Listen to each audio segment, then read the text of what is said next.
Perang Badar adalah perang yang sangat penting bagi sejarah perjuangan Rasulullah untuk mempertahankan Islam. Ia bukan sekadar pertempuran antara dua pasukan, melainkan pertaruhan masa depan dakwah Islam di Jazirah Arab. Rasulullah SAW bahkan pernah berdoa dengan sangat mendalam di malam Badar. Dalam hadis yang diriwayatkan oleh Muslim, beliau sempat berdoa, "Ya Allah, jika kelompok kecil ini binasa hari ini, maka Engkau tidak akan disembah lagi di bumi." Doa itu menggambarkan betapa krusialnya momen tersebut. Namun, sebelum pecahnya Perang Badar yang monumental itu, telah terjadi sejumlah konfrontasi awal yang menjadi pemanasan bagi kaum muslimin, baik secara militer maupun spiritual. Setelah hijrah ke Madinah, Rasulullah SAW tidak tinggal diam. Beliau mulai mengatur barisan dan kekuatan muslimin. Madinah tidak lagi hanya tempat perlindungan, tetapi menjadi markas dakwah dan pertahanan Islam. Maka dimulailah serangkaian ekspedisi dan konfrontasi kecil yang menandai fase baru dalam strategi Rasulullah. Yang pertama adalah Sariyah Hamzah bin Abdul Muthalib. Hamzah bin Abdul Muthalib keluar memimpin satu pasukan kecil untuk menghadang kafilah dagang Quraisy yang datang dari Syam menuju Makkah.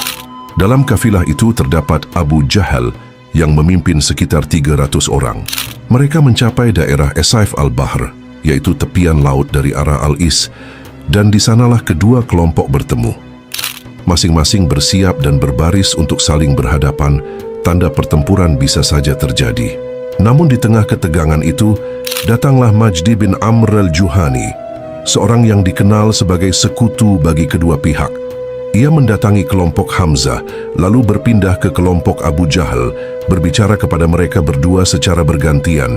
Ia berhasil menengahi dan mencegah terjadinya pertumpahan darah. Akhirnya, Abu Jahal kembali ke Makkah bersama rombongannya, dan Hamzah bersama pasukannya kembali ke Madinah tanpa terjadinya pertempuran. Dalam peristiwa ini, Hamzah membawa panji perang pertama yang dikibarkan dalam sejarah Islam. Panji itu berwarna putih dan dipegang oleh Abu Marthad Kanaz bin Husain al-Ghanawi. Kemudian rombongan Majdi sendiri datang kepada Rasulullah SAW. Maka Nabi menyambut mereka dengan baik dan memberi mereka pakaian sebagai penghormatan. Rasulullah berkata tentang Majdi, "Dari apa yang aku ketahui, ia adalah seorang yang berkah, baik akhlaknya dan lurus tindakannya." Sebuah syair disebut telah dinisbahkan kepada Hamzah bin Abdul Muthalib kala dia melantunkan syair dan mengenang ekspedisi pertamanya itu. "Wahai kaumku, lihatlah, apa artinya kesombongan, kebodohan dan keputusan tanpa akal. Kenapa kalian menindas dan melanggar hak-hak orang lain, seolah-olah kami datang menjarah? Padahal tidak, kami tak melanggar harta ternak atau keluarga kalian. Kami hanya membawa perintah, hidup dalam kesucian dan keadilan, mengajak kepada Islam. Namun kalian menolak kebenaran. Dakwah kami dianggap seperti permainan yang tak bermakna. Maka aku pun maju, menyeru kepada kebaikan, membawa panji perintah Rasulullah, panji pertama yang berkibar, panji kemenangan dari Tuhan yang Maha Mulia, dikirim oleh Allah yang Maha Perkasa, sebaik-baik pemberi kemenangan. Hari itu mereka datang berbaris, dan kami pun menyambut dengan semangat membara. Saat kami saling melihat, mereka menambatkan unta, dan kami pun bersiap, panah kami terbentang. Kami seru mereka, tali Allah lah penolong kami, sementara jalan kalian tak lain hanyalah kesesatan. Lalu Abu Jahal pun muncul dalam kesombongannya, tapi Allah menghancurkan tipu dayanya. Padahal kami hanya berjumlah 30 penunggang, sedangkan mereka lebih dari 200, penuh keangkuhan. Wahai Bani Lu'ay, jangan ikuti orang-orang sesat kalian, kembalilah ke Islam dan jalan yang lurus. Aku khawatir jika kalian menolak, azab akan menimpa kalian, hingga kalian menangis penuh penyesalan." Kemudian Abu Jahal membalas syair tersebut, "Sungguh aku heran pada kalian, pada amarah dan kebodohan kalian, pada orang-orang yang suka membuat keributan dan menyimpang dari jalan. Kalian tinggalkan apa yang kami warisi dari nenek moyang kami, leluhur yang mulia, berwibawa dan terhormat. Kalian datang membawa dusta, ingin menyesatkan pikiran kami, tapi orang yang berakal takkan mudah diperdaya. Maka kami berkata, wahai kaum kami, jangan kalian menyimpang, karena perpecahan hanya membawa kebodohan dan kehancuran. Jika kalian tetap keras kepala, akan ada wanita-wanita yang menangis karena kehilangan ayah dan suami mereka. Tapi jika kalian kembali dari apa yang kalian lakukan, kami adalah kerabat kalian, pelindung dan penjaga kehormatan kalian. Tapi mereka berkata, kami mengikuti Muhammad karena mereka menganggapnya bijak dan cerdas. Dan ketika mereka bersikeras menyimpang dan menghias keburukan mereka, aku pun mendatangi mereka di tepi laut dengan pasukan. Aku ingin menghabisi mereka seperti daun kering tak berakar. Tapi Majdi menghalangi kami dan menenangkan para penyerang. Padahal teman-temanku sudah bersiap dengan pedang dan panah, dan kami punya kewajiban yang tak bisa kami abaikan. Seandainya bukan karena sumpah Majdi, aku pasti telah meninggalkan mereka dalam luka dan darah. Tapi ia bersumpah, dan kami pun menahan pedang kami. Namun jika umurku panjang, aku akan kembali kepada mereka dengan pedang-pedang baru yang tajam dan berkilat. Bersama para pejuang dari Bani Lu'ay bin Ghalib, lelaki mulia yang tangguh dalam musim kemarau maupun kemakmuran. Ekspedisi kedua adalah ekspedisi militer yang dipimpin oleh Ubaidah bin Al-Harits bin Al-Muttalib bin Abdi Manaf radhiyallahu anhu menuju Batin Rabiq. Ini adalah panji kedua yang dikibarkan oleh Rasulullah Shallallahu Alaihi Wasallam. Ubaidah memimpin pasukan yang terdiri dari 60 atau 80 penunggang dari kalangan muhajirin, tanpa seorang pun dari kaum Ansyar. Panji yang dikibarkan berwarna putih, dibawa oleh Mishtah bin Utsatsah bin Ubad bin Al-Muttalib bin Abdi Manaf radhiyallahu anhu. Ubaidah keluar bersama pasukannya hingga bertemu dengan Abu Sufyan bin Harb yang sedang bersama sekelompok pasukan musyrik di sebuah mata air bernama Ahya, terletak di wilayah Batin Rabiq, sekitar 10 mil dari Al-Juhfah di jalur menuju Qudaid, sebelah kiri jalan. Mereka menyimpang dari jalur utama untuk menggembalakan hewan tunggangan mereka. Abu Sufyan saat itu memimpin 200 orang. Dialah yang menjadi pimpinan pasukan musyrik. Terjadilah tembakan anak panah di antara kedua pasukan, namun belum ada pedang yang ditarik, dan tidak pula mereka berbaris untuk pertempuran terbuka. Hanya terjadi saling serang jarak jauh dan pergerakan kecil, tanpa pertempuran besar. Namun pada kesempatan itu, Sa'ad bin Abu Waqqash radhiyallahu anhu melepaskan satu anak panah di jalan Allah. Dan itulah anak panah pertama yang dilepaskan dalam sejarah Islam. Sa'ad kemudian menumpahkan seluruh isi kantong panahnya, maju ke depan pasukan, sementara para sahabat lain melindunginya dengan perisai. Ia melepaskan semua 20 anak panah yang ada di kantongnya, dan setiap anak panahnya mengenai sasaran, baik manusia maupun hewan. Itulah satu-satunya kejadian militer yang terjadi saat itu. Setelah itu, kedua pasukan mundur dan kembali ke basis masing-masing tanpa peperangan besar. Pada kesempatan itu pula, 2 orang dari kaum musyrik membelot dan bergabung dengan pasukan muslimin, yaitu Al-Miqdad bin Amr al-Bahrani, sekutu Bani Zuhrah, dan Utbah bin Ghazwan al-Mazini, sekutu Bani Naufal bin Abdi Manaf. Sebenarnya keduanya sudah beragama Islam dari dulu. Namun mereka ikut keluar bersama Quraisy dengan maksud mencari jalan untuk bergabung dengan kaum muslimin. Pada ekspedisi yang ketiga, Rasulullah Shallallahu Alaihi Wasallam mengutus Sa'ad bin Abi Waqqash. Rasulullah Shallallahu Alaihi Wasallam mengangkat Sa'ad bin Abi Waqqash sebagai pemimpin ekspedisi ke daerah Kharar dan memberikan kepadanya sebuah panji berwarna putih. Panji itu dibawa oleh Al-Miqdad bin Al-Aswad. Sa'ad bin Abi Waqqas berkata, "Aku keluar bersama 20 orang. Kami berjalan dengan kaki kami tanpa kendaraan. Kami bersembunyi di siang hari dan berjalan di malam hari hingga kami tiba di Kharar pada pagi hari kelima. Rasulullah Shallallahu Alaihi Wasallam telah berpesan kepadaku, janganlah engkau melewati wilayah Kharar. Namun ketika kami tiba, ternyata kafilah musyrikin Quraisy telah lewat 1 hari sebelumnya, maka kami pun kembali ke Madinah." Pada ekspedisi yang keempat, Rasulullah Shallallahu Alaihi Wasallam mengutus sahabat Abdullah bin Jahsy bersama 8 orang dari kalangan muhajirin tanpa satupun dari kalangan Ansyar. Sariyah Abdullah bin Jahsy, atau yang dikenal sebagai Sariyah Nakhla, terjadi pada awal atau akhir bulan Rajab tahun kedua Hijriah. Dalam ekspedisi ini, Rasulullah juga memberikan sepucuk surat tertutup kepada Abdullah dan memerintahkannya untuk berjalan selama 2 malam. Kemudian membuka dan membaca surat tersebut, lalu menjalankan perintah yang tertulis di dalamnya. "Berjalanlah sampai engkau tiba di Nakhla, sebuah lembah antara Makkah dan Taif." Setelah membacanya, Abdullah berkata, "Aku dengar dan taat kepada Allah dan Rasul-Nya." Barang siapa di antara kalian yang menginginkan mati di jalan Allah, maka majulah bersamaku, karena aku akan melaksanakan perintah Rasulullah. Seluruh sahabatnya pun tetap bersamanya, tidak ada yang mundur. Mereka menempuh perjalanan melalui jalur Al-Hijaz, hingga ketika mereka berada di suatu tempat tambang di atas wilayah Al-Far yang disebut Bahran. Sa'ad bin Abi Waqqash dan Utbah bin Ghazwan kehilangan unta mereka yang digunakan bergantian. Keduanya pun tertinggal dari rombongan untuk mencari unta itu. Sementara itu, Abdullah bin Jahsy dan sisanya melanjutkan perjalanan hingga tiba di lembah Nakhla. Di sana mereka mendapati sebuah kafilah Quraisy lewat, membawa kismis, kulit dan barang dagangan lainnya milik Quraisy. Dalam kafilah itu terdapat Amr bin al-Hadrami, Utsman bin Abdullah bin al-Mughairah, Naufal bin Abdullah al-Makhzumi dan Al-Hakam bin Kaisan. Kaum muslimin berhenti tidak jauh dari mereka. Ketika orang-orang Quraisy melihat kehadiran Abdullah dan rombongannya, orang-orang Quraisy awalnya merasa takut, tapi kemudian mereka melihat salah satu dari kaum muslimin, yaitu Ukasyah bin Mihshan, muncul dengan kepala telah dicukur, sehingga para pedagang menyangka mereka adalah jamaah umrah. Mereka berkata, itu hanya para peziarah, tidak masalah. Bertepatan saat itu adalah hari terakhir bulan Rajab, sedangkan bulan Rajab adalah salah satu dari bulan-bulan haram yang dilarang berperang di dalamnya. Maka kaum muslimin pun berdiskusi, demi Allah, jika kita biarkan mereka malam ini, maka mereka akan masuk ke tanah haram dan berlindung di sana. Tapi jika kita serang mereka, kita akan menumpahkan darah dalam bulan haram. Mereka ragu sejenak, namun akhirnya memutuskan untuk menyerang.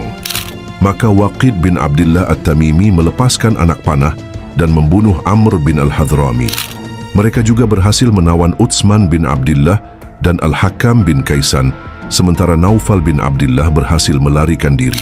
Setelah itu, Abdullah bin Jahsy dan rombongannya membawa kafilah dagang dan para tawanan ke Madinah. Abdullah berkata kepada para sahabatnya, sesungguhnya untuk Rasulullah bagian 1/5 dari harta rampasan ini. Ini ia lakukan sebelum hukum pembagian 1/5, khumus, secara resmi diwajibkan, sehingga ia memisahkan bagian untuk Rasulullah dan membagikan sisanya di antara anggota pasukan. Ketika mereka sampai di Madinah, Rasulullah Shallallahu Alaihi Wasallam bersabda, "Aku tidak pernah memerintahkan kalian untuk berperang di bulan haram." Beliau pun menahan barang rampasan dan para tawanan dan tidak mengambil satu pun dari rampasan tersebut. Mendengar ucapan Rasulullah, para sahabat yang ikut dalam ekspedisi pun merasa sangat cemas, seakan-akan mereka telah melakukan kesalahan besar. Sementara orang-orang muslim lain mencela mereka dan kaum Quraisy mengecam perbuatan itu. Mereka berkata, Muhammad dan para pengikutnya telah menghalalkan bulan haram. Mereka menumpahkan darah, merampas harta dan menawan manusia di bulan yang suci. Orang-orang Yahudi pun memanfaatkan kejadian itu untuk menyindir Rasulullah dengan nada sinis. Amr bin al-Hadrami terbunuh, artinya Umrat al-Harb, perang telah dimulai. Setelah peristiwa itu menjadi bahan pembicaraan luas, Allah menurunkan wahyu kepada Rasul-Nya. Mereka bertanya kepadamu tentang berperang di bulan haram. Katakanlah, berperang di bulan itu adalah dosa besar. Akan tetapi menghalangi manusia dari jalan Allah, kafir kepadanya, mencegah orang memasuki Masjidil Haram dan mengusir penduduknya dari sekitarnya, itu lebih besar dosanya di sisi Allah. Quran Surah Al-Baqarah ayat 217. Kemudian berlanjut kepada ekspedisi selanjutnya, yang dipimpin langsung oleh Rasulullah dan disebut sebagai Perang Abwa. Perang Al-Abwa, juga dikenal sebagai Ghazwah Waddan, adalah perang pertama yang diikuti langsung oleh Rasulullah Shallallahu Alaihi Wasallam. Peristiwa ini terjadi pada bulan Syafar tahun 2 Hijriah, dan hasil utamanya adalah terjalinnya perjanjian damai antara Rasulullah dan Bani Damrah dari suku Kinanah. Dalam perang ini tidak terjadi pertempuran. Lokasinya adalah sebuah tempat bernama Waddan, yaitu sebuah daerah yang berjarak sekitar 250 km dari Madinah. Daerah ini juga dikenal sebagai Al-Abwa, yaitu sebuah lembah di Hijaz yang juga merupakan lokasi makam Aminah, ibu Rasulullah Shallallahu Alaihi Wasallam. Tujuan dari ekspedisi ini adalah melakukan pengintaian terhadap jalur-jalur di sekitar Madinah dan jalan menuju Makkah, mengadakan perjanjian dengan kabilah-kabilah yang tinggal di sepanjang jalur tersebut, menunjukkan kekuatan kaum muslimin kepada kaum musyrik Yatsrib, sekarang Madinah. Orang-orang Yahudi dan para kabilah Badui di sekeliling Madinah bahwa kaum muslimin kini bukan lagi kelompok pasif, melainkan sudah siap membalas serangan, memberikan peringatan serius kepada Quraisy bahwa kepentingan ekonomi dan jalur dagang mereka tidak lagi aman, dan mendorong mereka agar lebih memilih berdamai daripada terus memerangi Islam dan menyiksa kaum muslimin di Makkah. Setelah itu Rasulullah SAW kembali ke Madinah tanpa menghadapi peperangan apapun. Selama kepergian beliau, Rasulullah SAW menunjuk Sa'ad bin Ubadah sebagai pemimpin Madinah. Adapun isi perjanjian antara Rasulullah dan Bani Damrah berbunyi, Bismillahirrahmanirrahim. Inilah surat dari Muhammad Rasulullah kepada Bani Damrah, bahwa mereka aman atas harta dan jiwa mereka, dan mereka akan mendapat pertolongan jika diserang oleh siapapun yang menghendaki kejahatan terhadap mereka. Sebagai gantinya, mereka wajib membantu dalam perjuangan membela agama Allah selama air laut terus mengalir di pantai Syufah. Bila Nabi memanggil mereka untuk menolongnya, mereka wajib menjawab, dan atas dasar itulah mereka memiliki jaminan keamanan dari Allah dan Rasulnya. Kemudian berlanjut ke ekspedisi Buat. Rasulullah SAW keluar menuju ekspedisi Buat pada bulan Rabiul Awal, atau menurut pendapat lain Rabiul Akhir, tepatnya setelah 13 bulan sejak hijrah ke Madinah. Pasukan yang dibawa Rasulullah saat itu berjumlah sekitar 200 orang dari kalangan Muhajirin, tanpa disertai Ansyar. Panji putih dibawa oleh Sa'ad bin Abi Waqqash. Sementara itu, kepemimpinan Madinah sementara dipercayakan kepada Sa'ad bin Mu'adz. Rasulullah SAW keluar dengan tujuan untuk menghadang kafilah Quraisy, yang diantaranya dipimpin oleh Umayyah bin Khalaf. Kafilah tersebut membawa sekitar 100 orang Quraisy dan 2.500 unta muatan dagang. Pasukan kaum muslimin mencapai daerah Buat, sebuah wilayah pegunungan dari suku Juhainah, yang mengarah ke pegunungan Radwa antara Yanbu dan Madinah. Namun tidak terjadi pertempuran karena kafilah Quraisy telah terlebih dahulu lolos dari penghadangan. Rasulullah SAW pun kembali ke Madinah setelah itu dan tinggal di sana hingga akhir bulan Rabiul Akhir dan sebagian dari bulan Jumadil Ula. Kemudian berlanjut ke ekspedisi Dzul Usyairah pada bulan Jumadil Ula dan beberapa malam dari Jumadil Akhir di tahun kedua Hijriah. Rasulullah SAW memimpin pasukan dalam ekspedisi Ghazwah Dzul Usyairah.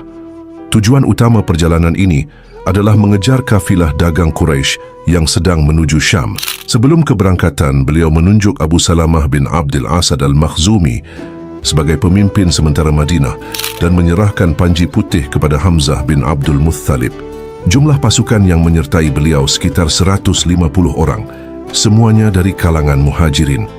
Rasulullah memimpin mereka menyusuri lembah hingga sampai ke tempat yang dikenal sebagai Al-Usyairah, sebuah wilayah yang terletak antara Makkah dan Madinah, tepatnya di sekitar daerah Yanbu. Namun saat tiba di sana, mereka mendapati bahwa kafilah Quraisy telah berlalu beberapa hari sebelumnya.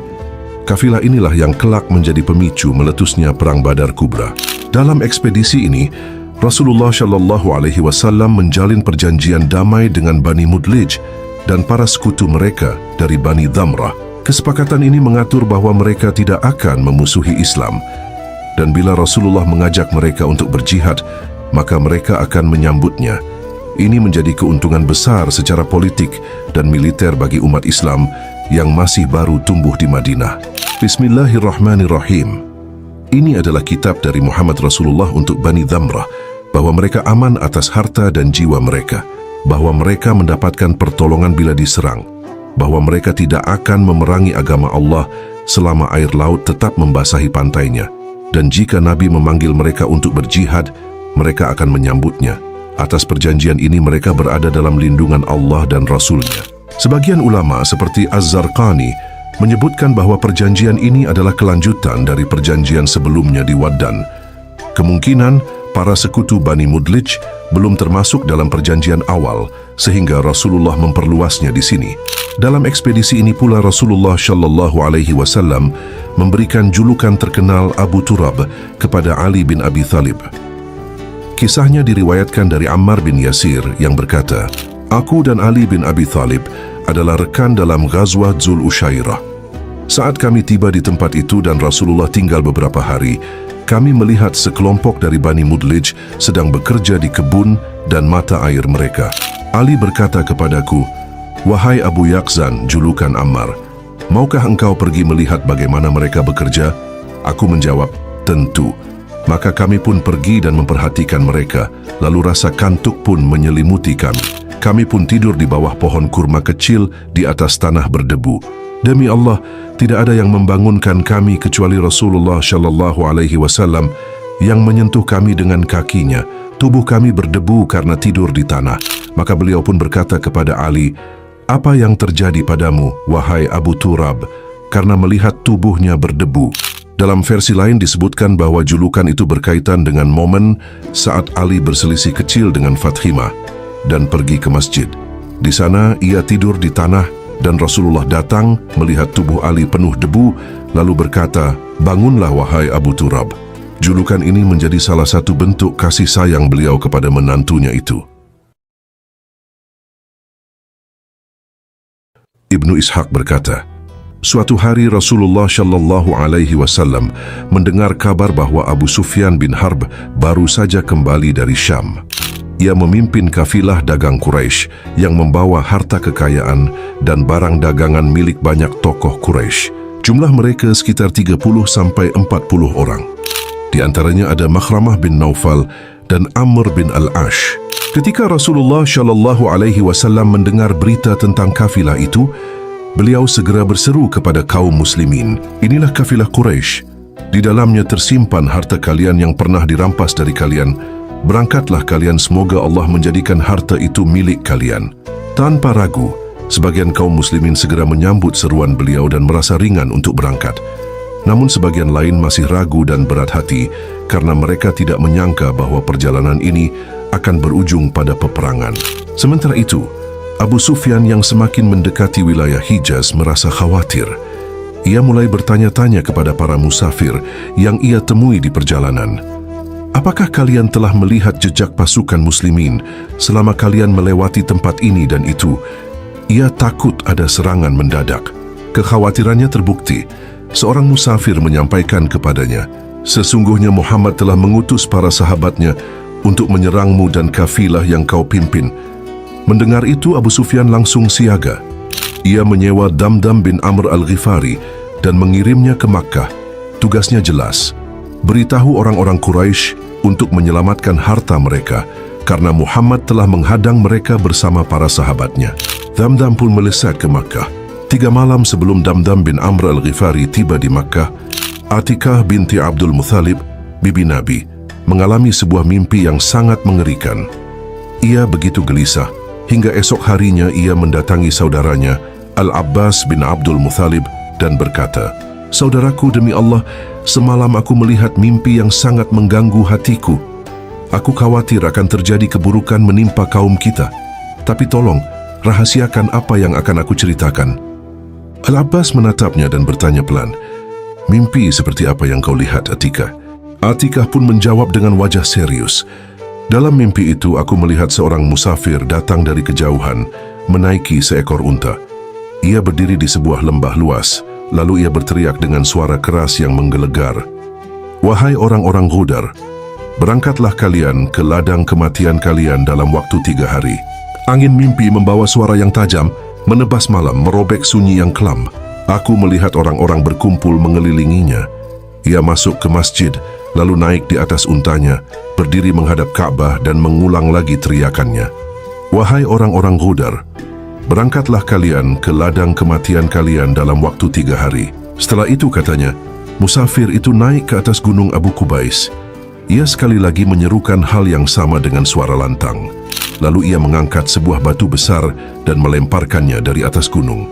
Batu itu jatuh bergemuruh, menabrak bumi, pecah berkeping, retak-retak mengarah ke setiap sudut kota, dan tak ada satu pun rumah di Makkah yang luput dari pecahannya." Setelah Atikah selesai bercerita, Al-Abbas berkata, "Demi Allah, ini mimpi yang nyata. Tapi Atikah, rahasiakan ini, jangan ceritakan pada siapapun." Namun ketika Al-Abbas keluar rumah, ia bertemu dengan sahabat dekatnya. Al-Walid bin Utbah bin Rabi'ah. Karena perasaan ingin berbagi, Al-Abbas akhirnya menceritakan mimpi Atikah kepadanya sambil berpesan agar mimpi itu jangan disebarkan. Tapi rupanya rahasia itu terlalu berat untuk ditahan. Al-Walid tak mampu menutup mulut dan ia menceritakannya kepada ayahnya, Utbah bin Rabi'ah. Dan begitulah rahasia mengalir seperti air dari mulut ke telinga, dari telinga ke lidah, hingga tak lagi menjadi rahasia. Berita tentang mimpi Atikah pun menyebar cepat ke seluruh penjuru Makkah. Ia menjadi bahan perbincangan hangat di kalangan orang-orang Quraisy, terutama di tempat-tempat mereka biasa berkumpul. Al-Abbas berkata, "Aku pun pergi ke Baitullah untuk melakukan tawaf. Ketika itu Abu Jahal sedang duduk bersama beberapa tokoh Quraisy. Mereka tampak serius membicarakan mimpi Atikah. Saat Abu Jahal melihatku, ia berkata, 'Wahai Abu Al-Fadl, setelah engkau selesai tawaf, datanglah ke tempat kami.' Aku pun menyelesaikan tawaf, lalu mendekati mereka dan duduk bersama. Abu Jahal memulai ucapannya dengan nada mengejek, 'Wahai Bani Abdul Muthalib, sejak kapan ada nabi perempuan di tengah-tengah kalian?' Aku bertanya, 'Apa maksudmu dengan itu?' Ia menjawab, 'Mimpi yang dilihat oleh Atikah.' Aku pura-pura tak paham dan bertanya lagi, 'Mimpi apa yang dilihat oleh Atikah?' Abu Jahal berkata sambil menyindir, 'Wahai Bani Abdul Muthalib, belum cukupkah dengan satu orang laki-laki dari kalian yang mengaku sebagai nabi? Sekarang perempuan kalian pun ikut-ikutan.' Atikah bilang bahwa dalam mimpinya seseorang berseru, 'Pergilah kalian, dalam 3 hari ini akan datang takdir kalian. Kami akan menunggu apakah yang dikatakannya itu akan terjadi. Tapi kalau sudah lewat 3 hari dan tak ada apa-apa, kami akan tulis dan sebarkan bahwa kalian adalah kaum paling pendusta di seluruh jazirah Arab ini. Lidah berbisa bertebar fitnah. Di bawah langit Ka'bah dusta menjadi bahan tawa.' Al-Abbas melanjutkan, 'Demi Allah, sebenarnya Abu Jahal itu bukan apa-apa di mataku. Aku bisa saja membalasnya saat itu juga. Tapi aku memilih untuk berpura-pura tidak tahu apa-apa tentang mimpi Atikah.' Setelah pertemuan itu bubar, saat sore hari tiba, setiap wanita dari Bani Abdul Muthalib datang menemuiku, satu persatu. Mereka berkata padaku dengan nada kesal, 'Mengapa engkau diam saja melihat orang fasik dan kotor itu menghina lelaki kita dan merendahkan perempuan kita? Engkau dengar sendiri kata-katanya, tapi engkau tidak sedikit pun tampak terganggu.' Lidah perempuan menyayat lebih tajam dari pedang, menyentuh nurani yang semula tenang. Aku pun berkata kepada mereka, 'Demi Allah, aku akan bertindak. Abu Jahal itu bukan apa-apa. Jika dia mengulang perbuatannya, aku bersumpah akan melindungi kalian dari keburukannya.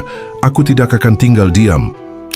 Dan benar, 3 hari setelah mimpi Atikah itu, aku keluar rumah dalam keadaan sangat marah. 3 hari berlalu seperti waktu menahan napas. Amarah pun bangkit dalam dada Al-Abbas. Aku merasa seolah telah melewatkan sebuah momen besar, sesuatu yang seharusnya aku lakukan.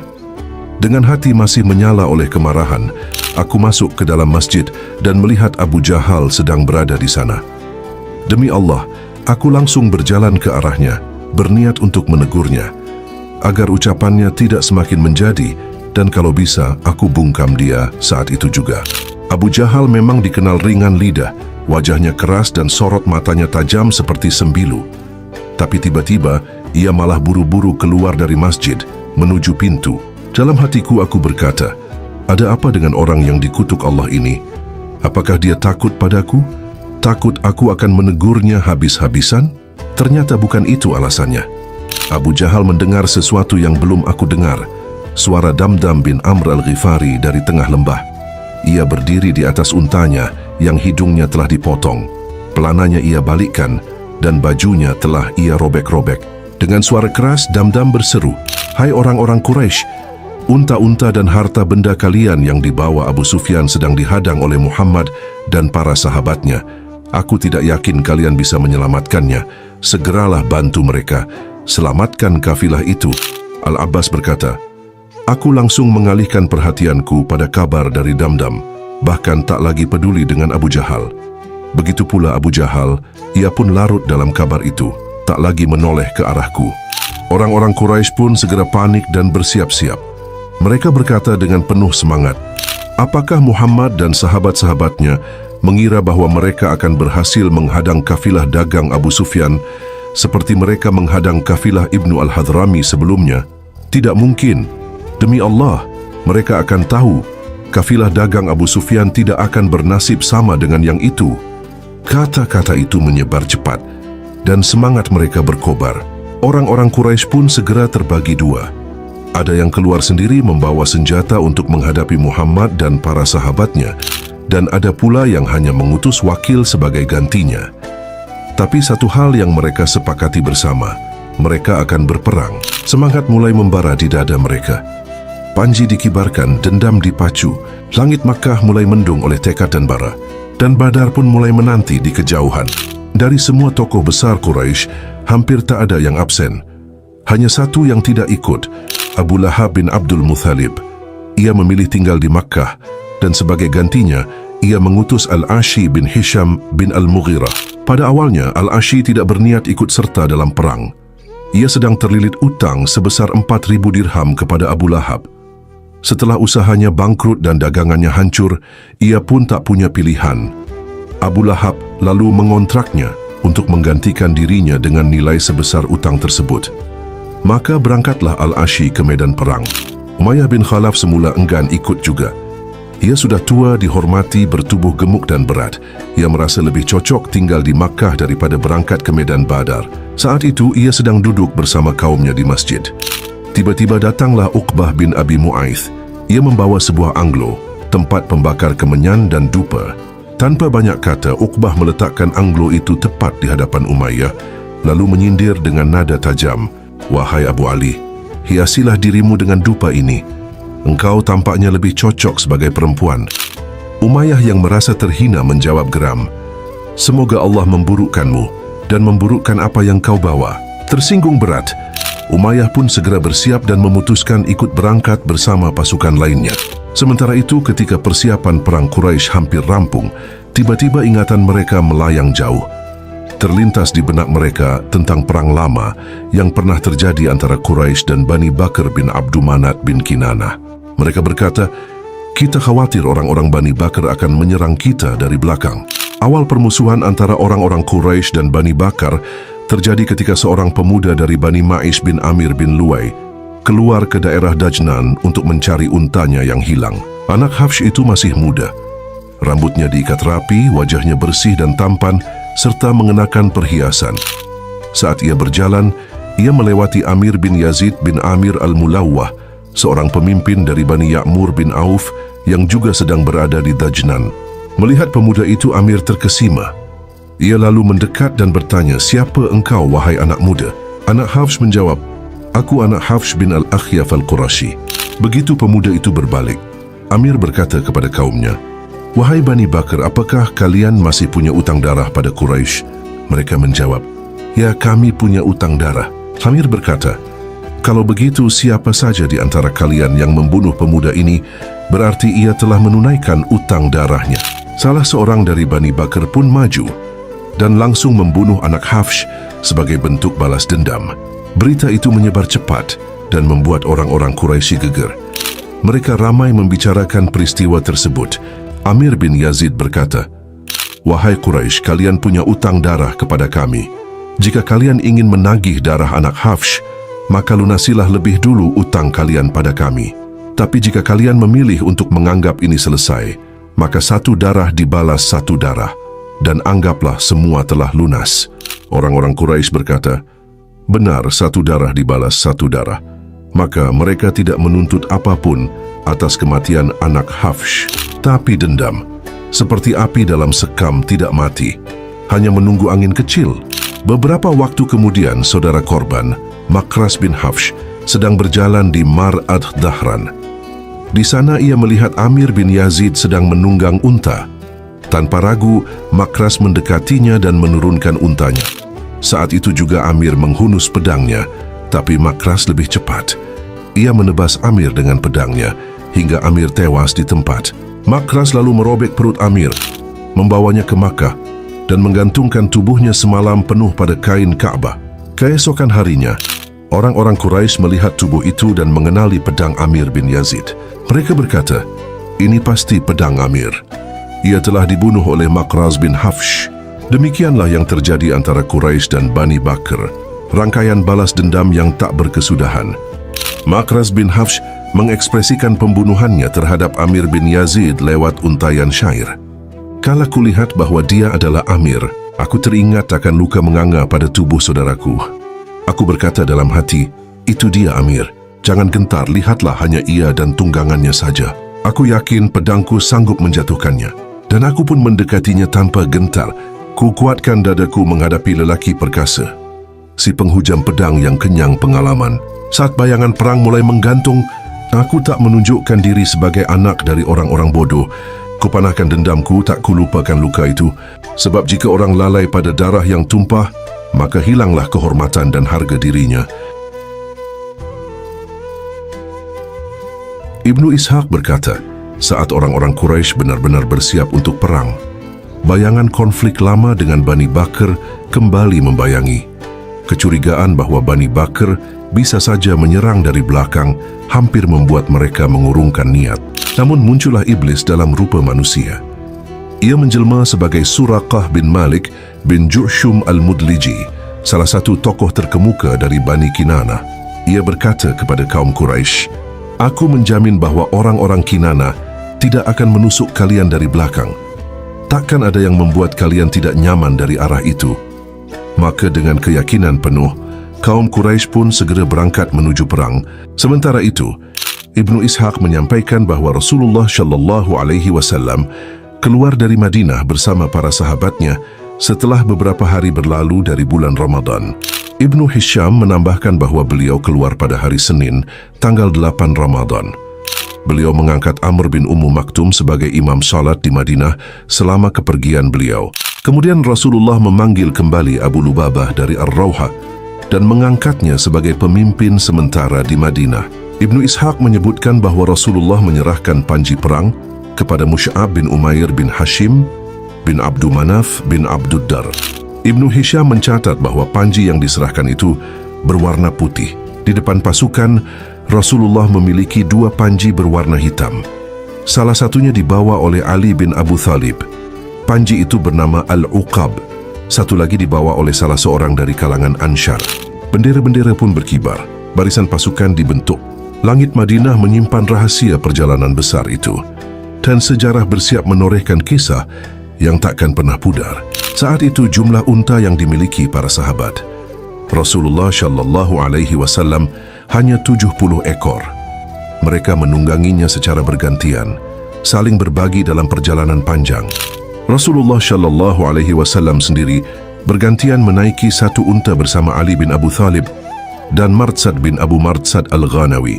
Hamzah bin Abdul Muthalib, Zaid bin Haritsah, Abu Kabsyah dan Anasah, 2 yang terakhir adalah mantan budak Rasulullah, juga bergantian menaiki satu unta. Begitu pula Abu Bakar, Umar bin Khattab dan Abdurrahman bin Auf, mereka bertiga menunggangi satu unta secara bergantian. Ibnu Ishaq berkata bahwa Rasulullah Shallallahu Alaihi Wasallam memilih Qais bin Abu Syasha'ah dari Bani Mazin bin An-Najjar sebagai komandan pasukan di bagian belakang. Sementara itu, panji perang kaum Ansyar dipegang oleh Sa'ad bin Mu'adz. Sebagaimana dicatat oleh Ibnu Hisham, langit Madinah mengantar jejak kaki orang-orang pilihan. Mereka tak membawa harta, hanya iman yang dibekalkan. Rasulullah dan para sahabat menempuh perjalanan dari Madinah ke arah Badar. Mereka melewati jalur atas Madinah, lalu ke Al-Aqiq, terus ke Dzi Al-Hulaifah, dan melintasi tempat yang disebut Ulatul Jaish. Sesampainya di sebuah tempat bernama Irqi Az-Zubyah atau Az-Zabyah dalam riwayat Ibnu Hisham, mereka bertemu dengan seorang Arab pedalaman. Para sahabat bertanya kepadanya tentang kabar orang-orang Quraisy, tapi mereka tidak berhasil mendapatkan informasi apapun. Para sahabat lalu berkata kepadanya, ucapkanlah salam kepada Rasulullah. Orang dusun itu bingung dan bertanya, apakah di antara kalian ada seorang utusan Allah? Mereka menjawab, benar.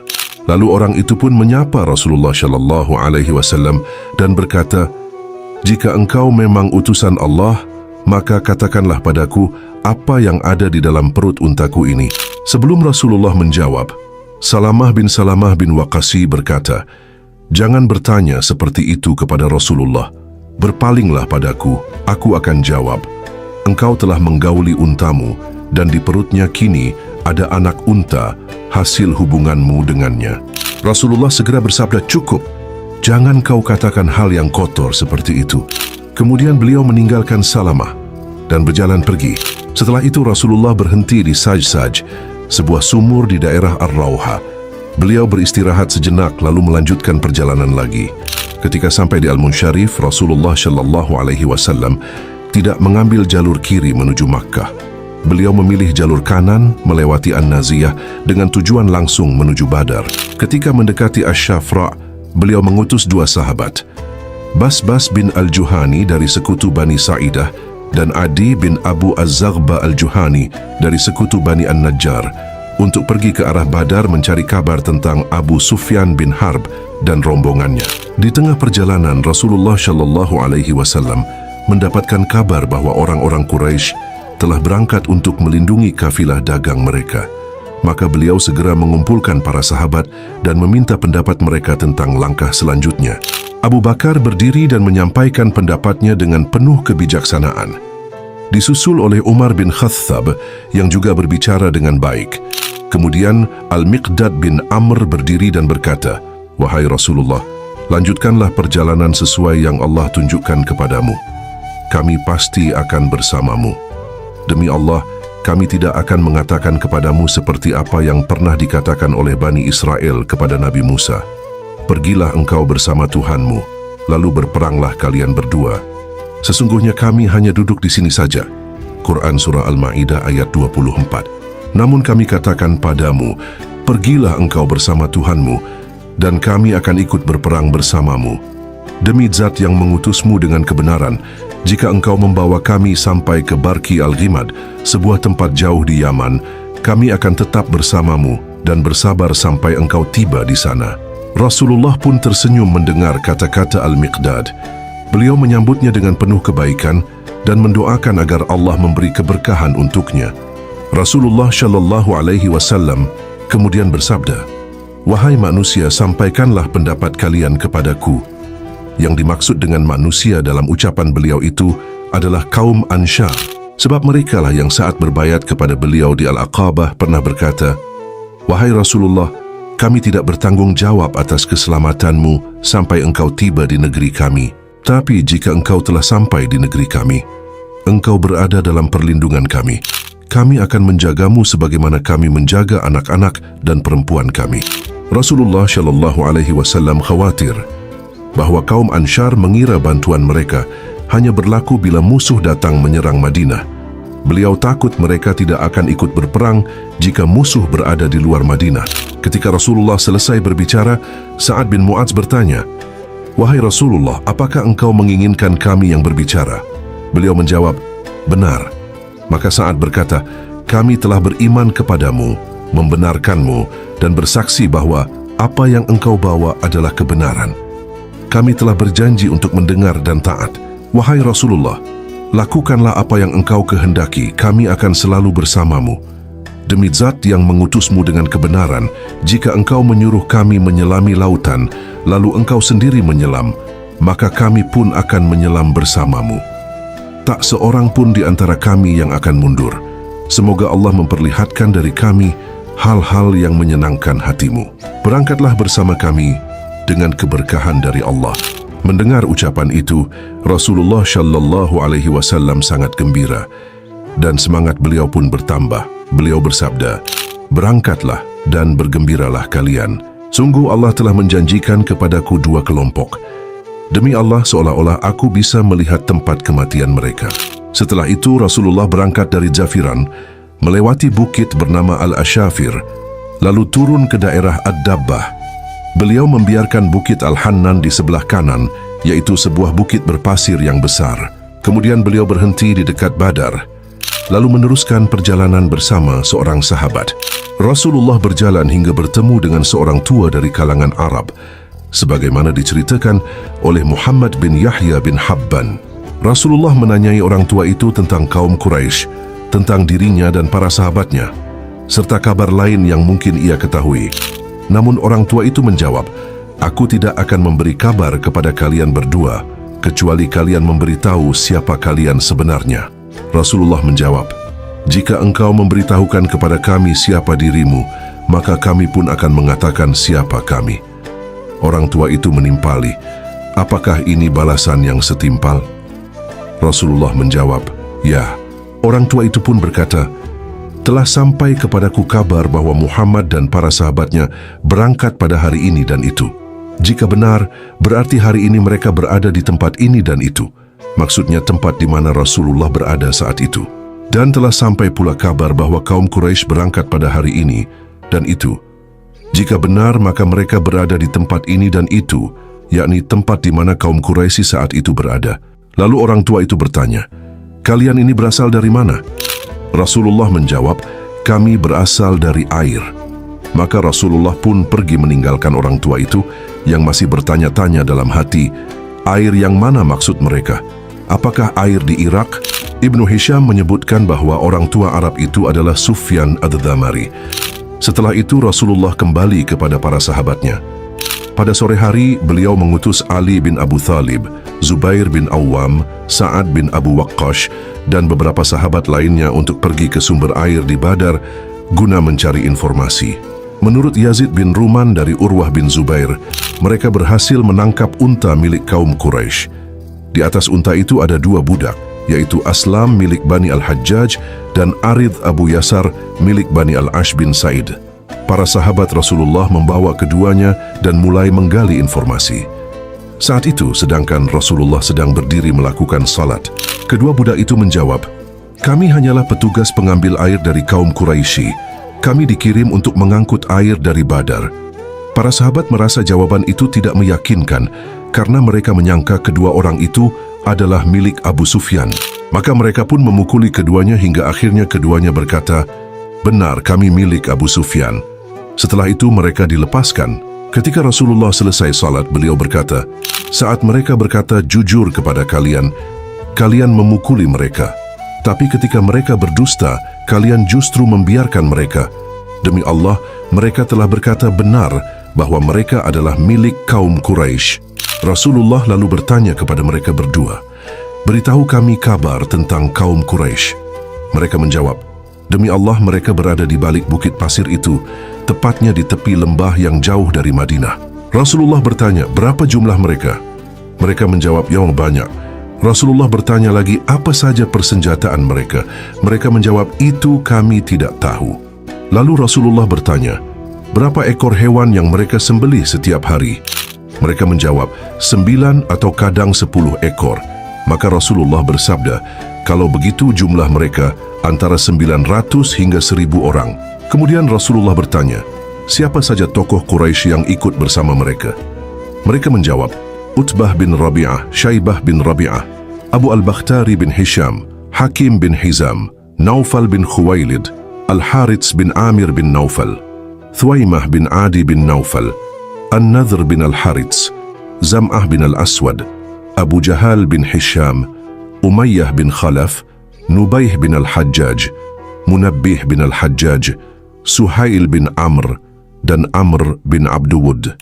Kemudian Rasulullah Shallallahu Alaihi Wasallam mendatangi para sahabat dan bersabda, "Ini dia Makkah, kini sedang melemparkan potongan-potongan hatinya kepada kalian."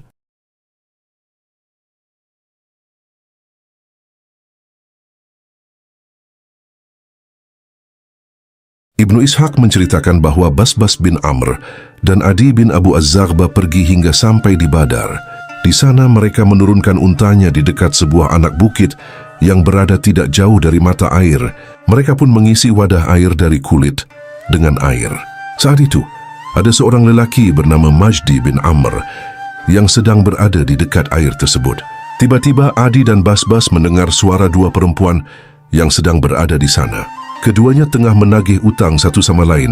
Salah satu budak perempuan yang ditagih utang berkata kepada temannya, "Kafilah dagang akan datang besok atau lusa. Kalau mereka sudah tiba, aku akan bekerja kepada mereka, dan hasil kerjaku akan aku gunakan untuk membayar utang padamu." Mendengar itu, Majdi bin Amr al-Juhani berkata kepada budak yang ditagih, "Engkau benar." Majdi pun membiarkan kedua perempuan itu pergi. Percakapan mereka terdengar oleh Adi dan Basbas. Setelah itu, Keduanya naik kembali ke atas unta dan segera kembali menemui Rasulullah sallallahu alaihi wasallam untuk menyampaikan apa yang mereka dengar. Tak lama kemudian, datanglah Abu Sufyan bin Harb bersama kafilah dagangnya dengan sangat hati-hati. Mereka sudah sangat dekat dengan mata air Badar. Abu Sufyan bertanya kepada Majdi bin Amr al-Juhani, "Apakah engkau merasa curiga bahwa di sini ada seseorang?" Majdi menjawab, "Aku tidak melihat orang yang mencurigakan, tapi tadi aku melihat dua musafir berhenti di bukit pasir ini. Mereka mengisi tempat air dari kulit dengan air, lalu pergi." Mendengar itu, Abu Sufyan pergi ke tempat yang disebutkan Majdi. Ia mengambil kotoran unta milik dua musafir tersebut, lalu memerasnya. Ia mendapati bahwa di dalam kotoran itu terdapat biji kurma. Ia pun berkata, "Demi Allah, ini kotoran binatang milik orang-orang Yatsrib."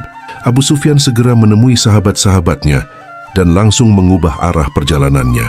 Ia memilih melewati pantai, membiarkan Badar di sisi kirinya dan segera berangkat menjauh. Ibnu Ishaq melanjutkan bahwa di waktu yang sama, rombongan orang-orang Quraisy masih terus berjalan.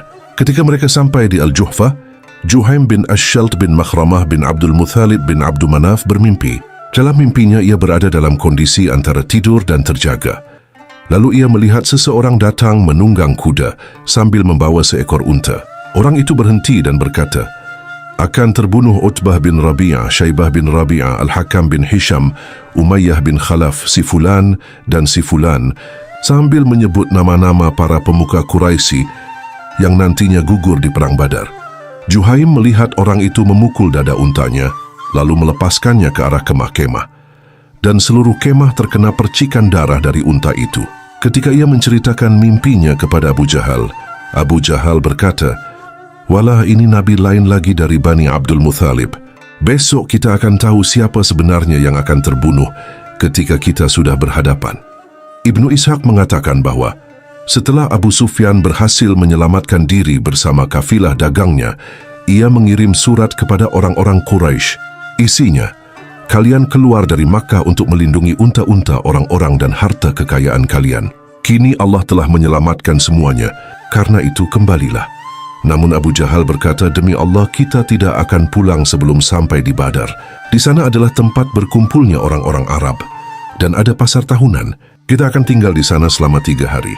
Kita sembelih unta, beri makan orang-orang, minum minuman keras, budak-budak wanita bernyanyi untuk kita, dan orang-orang Arab akan mendengar tentang perjalanan dan kekompakan kita supaya mereka takut kepada kita selamanya. Ayo, teruskan perjalanan."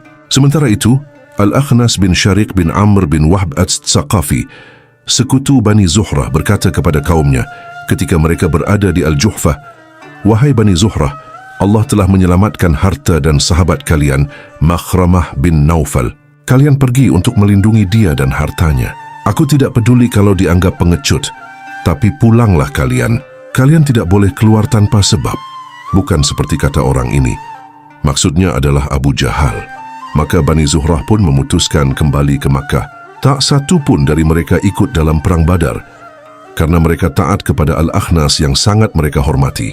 Ibnu Ishaq menyebutkan bahwa tidak ada satu pun kabilah Quraisy kecuali ada yang berangkat kecuali Bani Adi. Mereka tidak mengirim seorang pun ke Badar. Maka Bani Zuhrah dan Bani Adi tidak ikut terlibat dalam perang. Sementara itu, Thalib bin Abu Thalib yang berada di tengah-tengah pasukan Quraisy terlibat percakapan dengan sebagian dari mereka. Mereka berkata kepadanya, "Demi Allah, wahai Bani Hashim, meskipun kalian ikut bersama kami, tapi hati kalian pasti tetap condong kepada Muhammad." Akhirnya, Thalib pun memutuskan kembali ke Makkah bersama orang-orang yang memilih pulang. Ia mengucapkan sebuah syair, "Ya Allah, bila Thalib menuju perang dengan enggan, di dalam pasukan perang ini jadikanlah dia orang yang dirampas, bukan yang merampas, orang yang dikalahkan, bukan yang mengalahkan." Ibnu Ishaq meriwayatkan bahwa orang-orang Quraisy terus melanjutkan perjalanan hingga mereka tiba di tepi lembah yang jauh, yaitu di Al-Udwatul Qushwa, terletak di belakang Al-Aqanqal. Di lembah utama bernama Yalyal yang terletak antara Badar dan Al-Aqanqal. Bukit pasir berada di belakang mereka, sedangkan sumur Badar berada di lembah yang mengarah ke Madinah. Kemudian Allah menurunkan hujan. Bagi kaum muslimin, hujan itu menjadi berkah, tanah menjadi padat dan memudahkan perjalanan mereka. Namun sebaliknya, Bagi orang-orang Quraisy, tanah justru menjadi lembek dan licin hingga menyulitkan perjalanan mereka. Rasulullah Shallallahu Alaihi Wasallam tiba terlebih dahulu di lembah itu, tepat di sisi sumur yang paling dekat dengan wilayah Badar, dan disitulah beliau dan para sahabat berhenti. Ibnu Ishaq menyebutkan bahwa beberapa orang dari Bani Salamah meriwayatkan bahwa ketika itu Al-Hubab bin Al-Munzir bin Al-Jamuh berkata, "Wahai Rasulullah, apakah tempat ini ditentukan oleh Allah sehingga kita tidak boleh memajukannya atau memundurkannya? Ataukah ini hanya bagian dari strategi dan taktik perang semata?" Rasulullah Shallallahu Alaihi Wasallam menjawab, "Ini hanya strategi dan taktik perang." Al-Hubab pun berkata, "Wahai Rasulullah, kalau begitu ini bukan tempat yang tepat. Marilah kita maju hingga tiba di air yang paling dekat dengan posisi orang-orang Quraisy, lalu kita berhenti di sana. Kemudian kita tutup semua sumur di sekitarnya, dan kita bangun kolam untuk menyimpan air. Setelah kolam terisi, barulah kita menghadapi mereka. Dengan begitu, kita bisa minum sementara mereka tidak." Rasulullah Shallallahu Alaihi Wasallam menyambut baik saran itu seraya bersabda, "Pendapatmu sangat tepat." Maka beliau dan para sahabat segera bergerak ke lokasi yang ditunjuk. Setibanya di sana, Rasulullah Shallallahu Alaihi Wasallam memerintahkan agar air dari sumur dialirkan ke kolam yang telah dibangun dan kolam itu diisi penuh. Tempat-tempat air para sahabat pun dilemparkan ke dalam kolam itu agar mudah digunakan ketika perang. Ibnu Ishaq juga meriwayatkan bahwa Abdullah bin Abu Bakar mengatakan kepadanya dari Sa'ad bin Mu'adz radhiyallahu anhu yang berkata, "Wahai Nabi Allah, tidakkah kita buatkan untukmu sebuah bilik agar engkau bisa berada di dalamnya? Kami juga akan siapkan kendaraan untukmu. Jika Allah memuliakan kita dan memenangkan kita, maka itulah yang kita harapkan. Namun jika sebaliknya, engkau bisa segera naik kendaraan dan bergabung dengan kaum kami yang berada di belakang." Ia melanjutkan, "Wahai Rasulullah, sungguh kami lebih mencintaimu daripada mereka. Jika mereka tahu engkau diserang, mereka pasti tidak akan tinggal diam. Mereka akan melindungimu, memberi nasihat dan berjihad bersamamu." Rasulullah Shallallahu Alaihi Wasallam memuji Sa'ad dan mendoakannya dengan doa yang baik. Maka dibangunlah bilik khusus untuk Rasulullah Shallallahu Alaihi Wasallam dan beliau pun menetap di dalamnya. Keesokan harinya, orang-orang Quraisy datang. Ketika mereka tampak menuruni bukit pasir, Rasulullah Shallallahu Alaihi Wasallam bersabda, "Ya Allah, inilah orang-orang Quraisy datang dengan kesombongan dan arogansi mereka, memusuhimu dan mendustakan Rasulmu. Ya Allah, berikanlah pertolonganmu yang telah engkau janjikan. Ya Allah, hancurkan mereka pagi ini." Kemudian beliau melihat Utbah bin Rabi'ah menunggang unta merahnya. Maka Rasulullah Shallallahu Alaihi Wasallam bersabda, "Jika ada kebaikan di antara kaum itu, maka ia ada pada pemilik unta merah itu. Jika mereka mau menaatinya, niscaya mereka akan mendapat petunjuk." Saat itu, Khufaf bin Aimah bin Rahadah Al-Ghifari atau ayahnya mengutus anaknya untuk mengirimkan hewan sembelihan sebagai hadiah kepada Quraisy. Ia juga berkata, "Jika kalian membutuhkan bantuan pasukan atau senjata, kami siap membantu."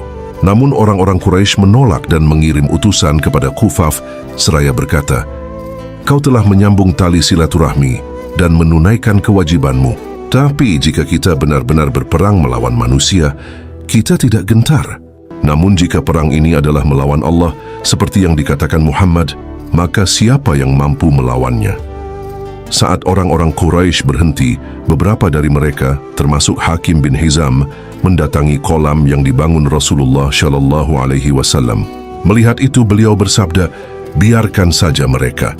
Tidak ada seorang pun dari mereka yang meminum air kolam tersebut, melainkan ia terbunuh dalam peperangan, kecuali Hakim bin Hizam yang kemudian masuk Islam dan memiliki keislaman yang baik. Ia pun sering bersumpah, 'Demi Zat yang menyelamatkanku pada perang Badar.'" Ibnu Ishaq juga meriwayatkan dari Abu Ishaq bin Yasar dan para tetua Ansyar bahwa Quraisy mengutus Umair bin Wahb al-Jumahi untuk menghitung jumlah pasukan Muslim. Umair mengelilingi perkemahan Muslim sambil menunggang kudanya. Setelah itu ia kembali dan berkata, "Jumlah mereka sekitar 300 orang. Tapi izinkan aku memeriksa apakah mereka memiliki bantuan tersembunyi." Ia lalu pergi memeriksa lembah sekitar, namun tidak menemukan apa-apa. Ia pun berkata, "Aku tidak melihat bala bantuan, Tapi aku melihat unta-unta Yatsrib membawa kematian. Mereka datang tanpa pelindung selain pedang. Demi Allah, tidak seorang pun dari mereka akan terbunuh kecuali sebelumnya dia telah membunuh salah seorang dari kalian. Jika kalian terbunuh sama banyak dengan mereka, lalu apa lagi artinya hidup? Mendengar hal itu, Hakim bin Hizam mendatangi Utbah bin Rabi'ah dan berkata, "Wahai Abu Al-Walid, engkau adalah pemuka Quraisy. Mengapa tidak kau ambil kesempatan untuk dikenang selamanya dengan baik?" Utbah bertanya, "Apa maksudmu, wahai Hakim?" Hakim menjawab, "Pulanglah bersama orang-orang dan tanggunglah urusan sekutumu, Amr bin Al-Hadrami." Utbah menjawab, "Aku akan melakukannya. Aku bertanggung jawab atas darah dan harta sekutuku." Lalu ia berkata, "Temuilah anak perempuan Al-Hanzaliyah." Namun satu-satunya orang yang menolak rencana damai ini adalah Abu Jahal. Ketika diberitahu bahwa Utbah ingin pulang, Abu Jahal berkata, paru-parunya telah mengembung karena melihat Muhammad dan sahabat-sahabatnya. Kemudian ia menemui Amir bin Al-Hadrami dan berkata, "Ini sekutumu hendak pulang, tapi aku lihat dendammu belum padam. Berdirilah dan kobarkan semangat perang kepada kaum ini." Amir pun berdiri dan berseru, "Wahai Amr, perang telah menyala. Persoalan manusia telah panas. Semua akan hancur karena pendapat Utbah." Mendengar celaan Abu Jahal tentang keberaniannya, Utbah marah dan berkata, si pelumuran Za'faron di bokongnya, maksudnya Abu Jahal, akan tahu siapa sebenarnya pengecut, aku atau dia. Utbah mencari topi baja, tapi tak satu pun yang muat di kepalanya karena ukurannya besar. Akhirnya, ia memakai kain yang dililitkan di kepalanya sebagai pengganti helm. Ibnu Ishaq bercerita, Aswad bin Abdul Asad Al-Makhzumi ikut bertempur dalam Perang Badar. Dia dikenal sebagai orang yang kejam dan berperilaku sangat buruk. Dia pernah berkata dengan penuh sumpah, "Demi Allah, aku pasti akan minum dari kolam mereka, menghancurkan kolam itu, atau mati sebelum sampai ke sana." Ketika Aswad bin Abdul Asad keluar untuk menuju kolam itu, Hamzah bin Abdul Muthalib radhiyallahu anhu juga maju untuk menghadangnya. Begitu mereka saling berhadapan, Hamzah langsung menebas kakinya hingga betisnya terbelah. Tepat saat Aswad sedang menuju kolam, Aswad pun jatuh tersungkur dengan kaki yang penuh darah. Tapi dia tetap berusaha merangkak menuju kolam demi menepati sumpahnya. Namun Hamzah terus mengikutinya, lalu memukulnya lagi sampai dia tewas tepat di tepi kolam itu. Ibnu Ishaq melanjutkan, setelah kejadian itu, Utbah bin Rabi'ah bersama saudaranya Syaibah bin Rabi'ah dan anaknya sendiri Al-Walid bin Utbah keluar dari barisan mereka dan menantang untuk duel. 3 pemuda dari kaum Ansyar, yaitu Auf bin Al-Harits, Muawidz bin Al-Harits, dan Abdullah bin Rawaha, maju menyambut tantangan itu. 3 orang Quraisy itu lalu bertanya, "Siapa kalian?" 3 pemuda Ansyar itu menjawab, "Kami dari kaum Ansyar." Mereka pun berkata, "Kami tidak ada urusan dengan kalian." Kemudian seorang dari pihak Quraisy berseru, "Wahai Muhammad, keluarkan orang-orang dari kaum kami yang setara dengan kami." Rasulullah shallallahu alaihi wasallam bersabda, "Majulah engkau wahai Ubaidah bin Al-Harits, majulah engkau wahai Hamzah, majulah engkau wahai Ali." Ketika ketiga sahabat itu maju dan mendekati 3 orang Quraisy, mereka pun bertanya, "Siapa kalian?" Ubaidah menjawab, "Ubaidah." Hamzah menjawab, "Hamzah." Ali menjawab, "Ali." Ketiga orang Quraisy itu berkata, "Benar, kalian memang orang-orang mulia yang selevel dengan kami." Setelah itu Ubaidah, sahabat yang paling senior di antara mereka bertiga, maju berduel melawan Utbah bin Rabi'ah. Hamzah menghadapi Syaibah bin Rabi'ah, dan Ali berhadapan dengan Al-Walid bin Utbah. Hamzah tidak butuh waktu lama untuk mengalahkan Syaibah bin Rabi'ah.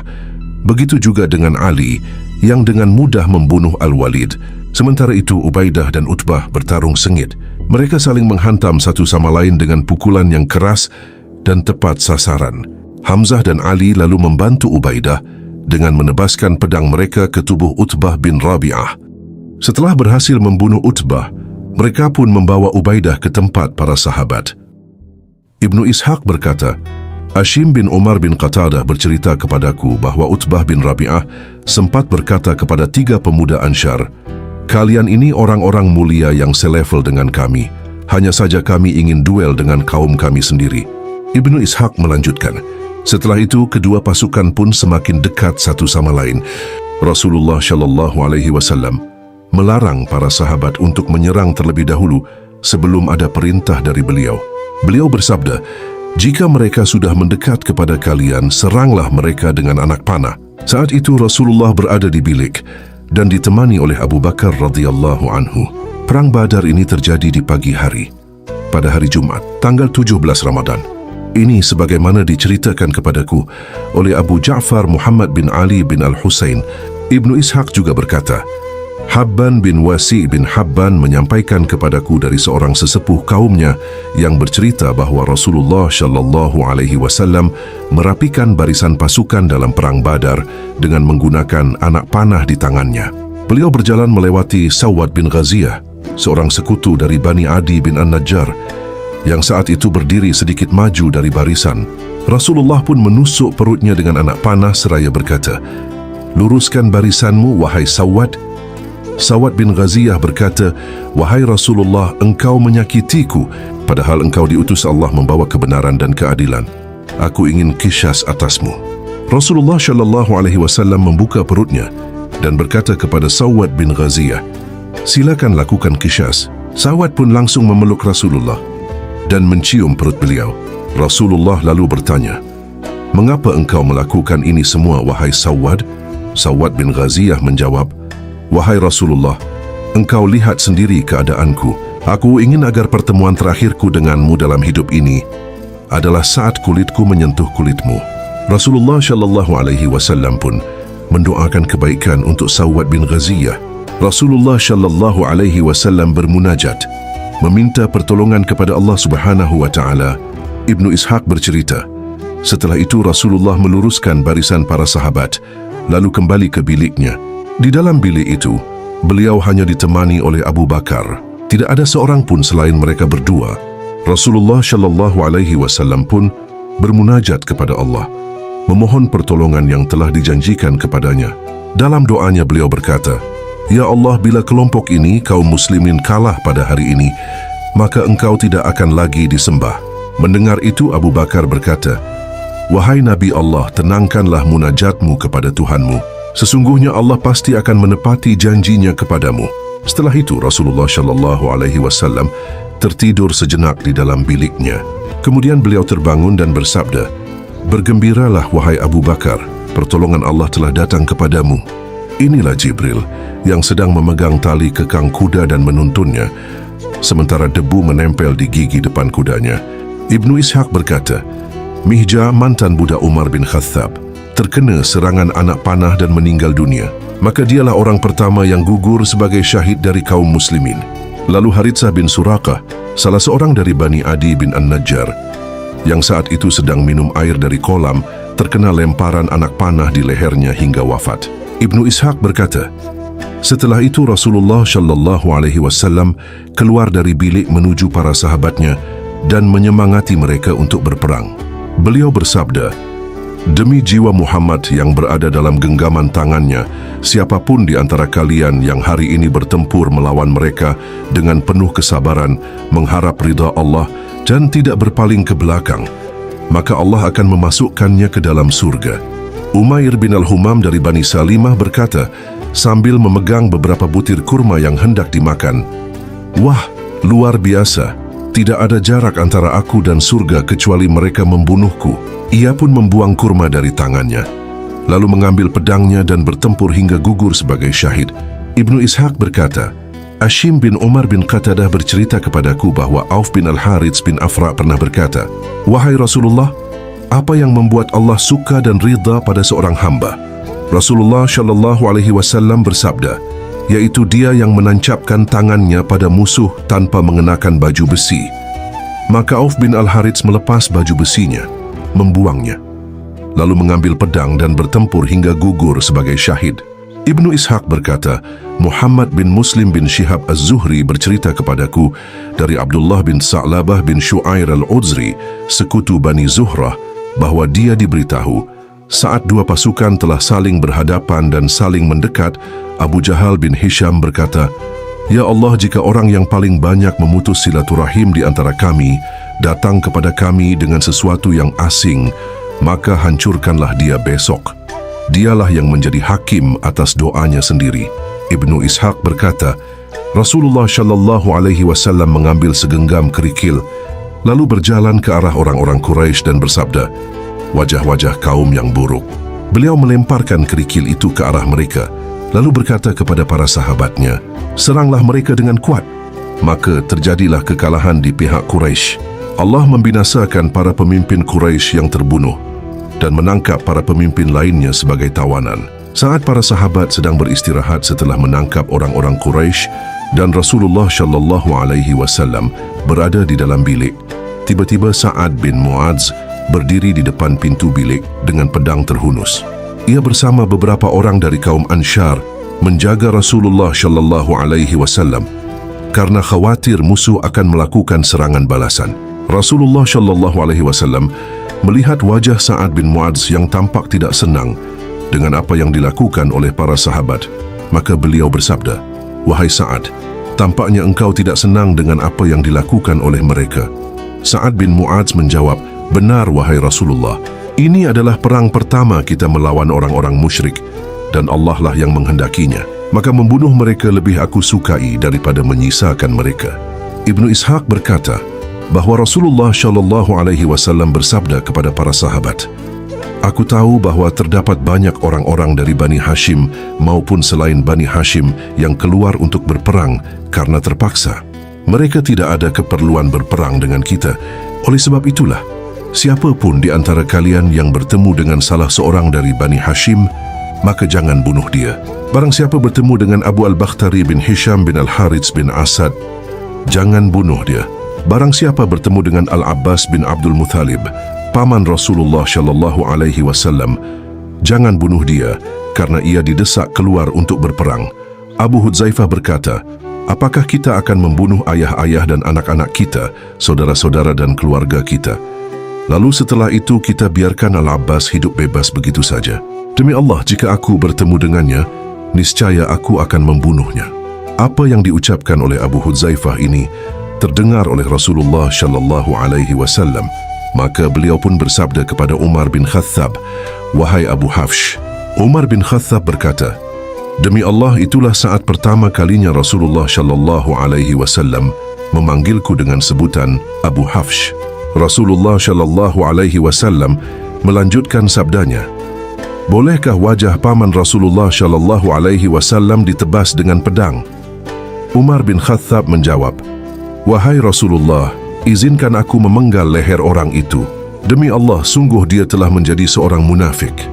Abu Hudzaifah berkata, "Sejak saat itulah aku merasa tidak tenang dengan ucapanku tersebut. Ada rasa takut yang terus menghantui diriku karena perkataan itu.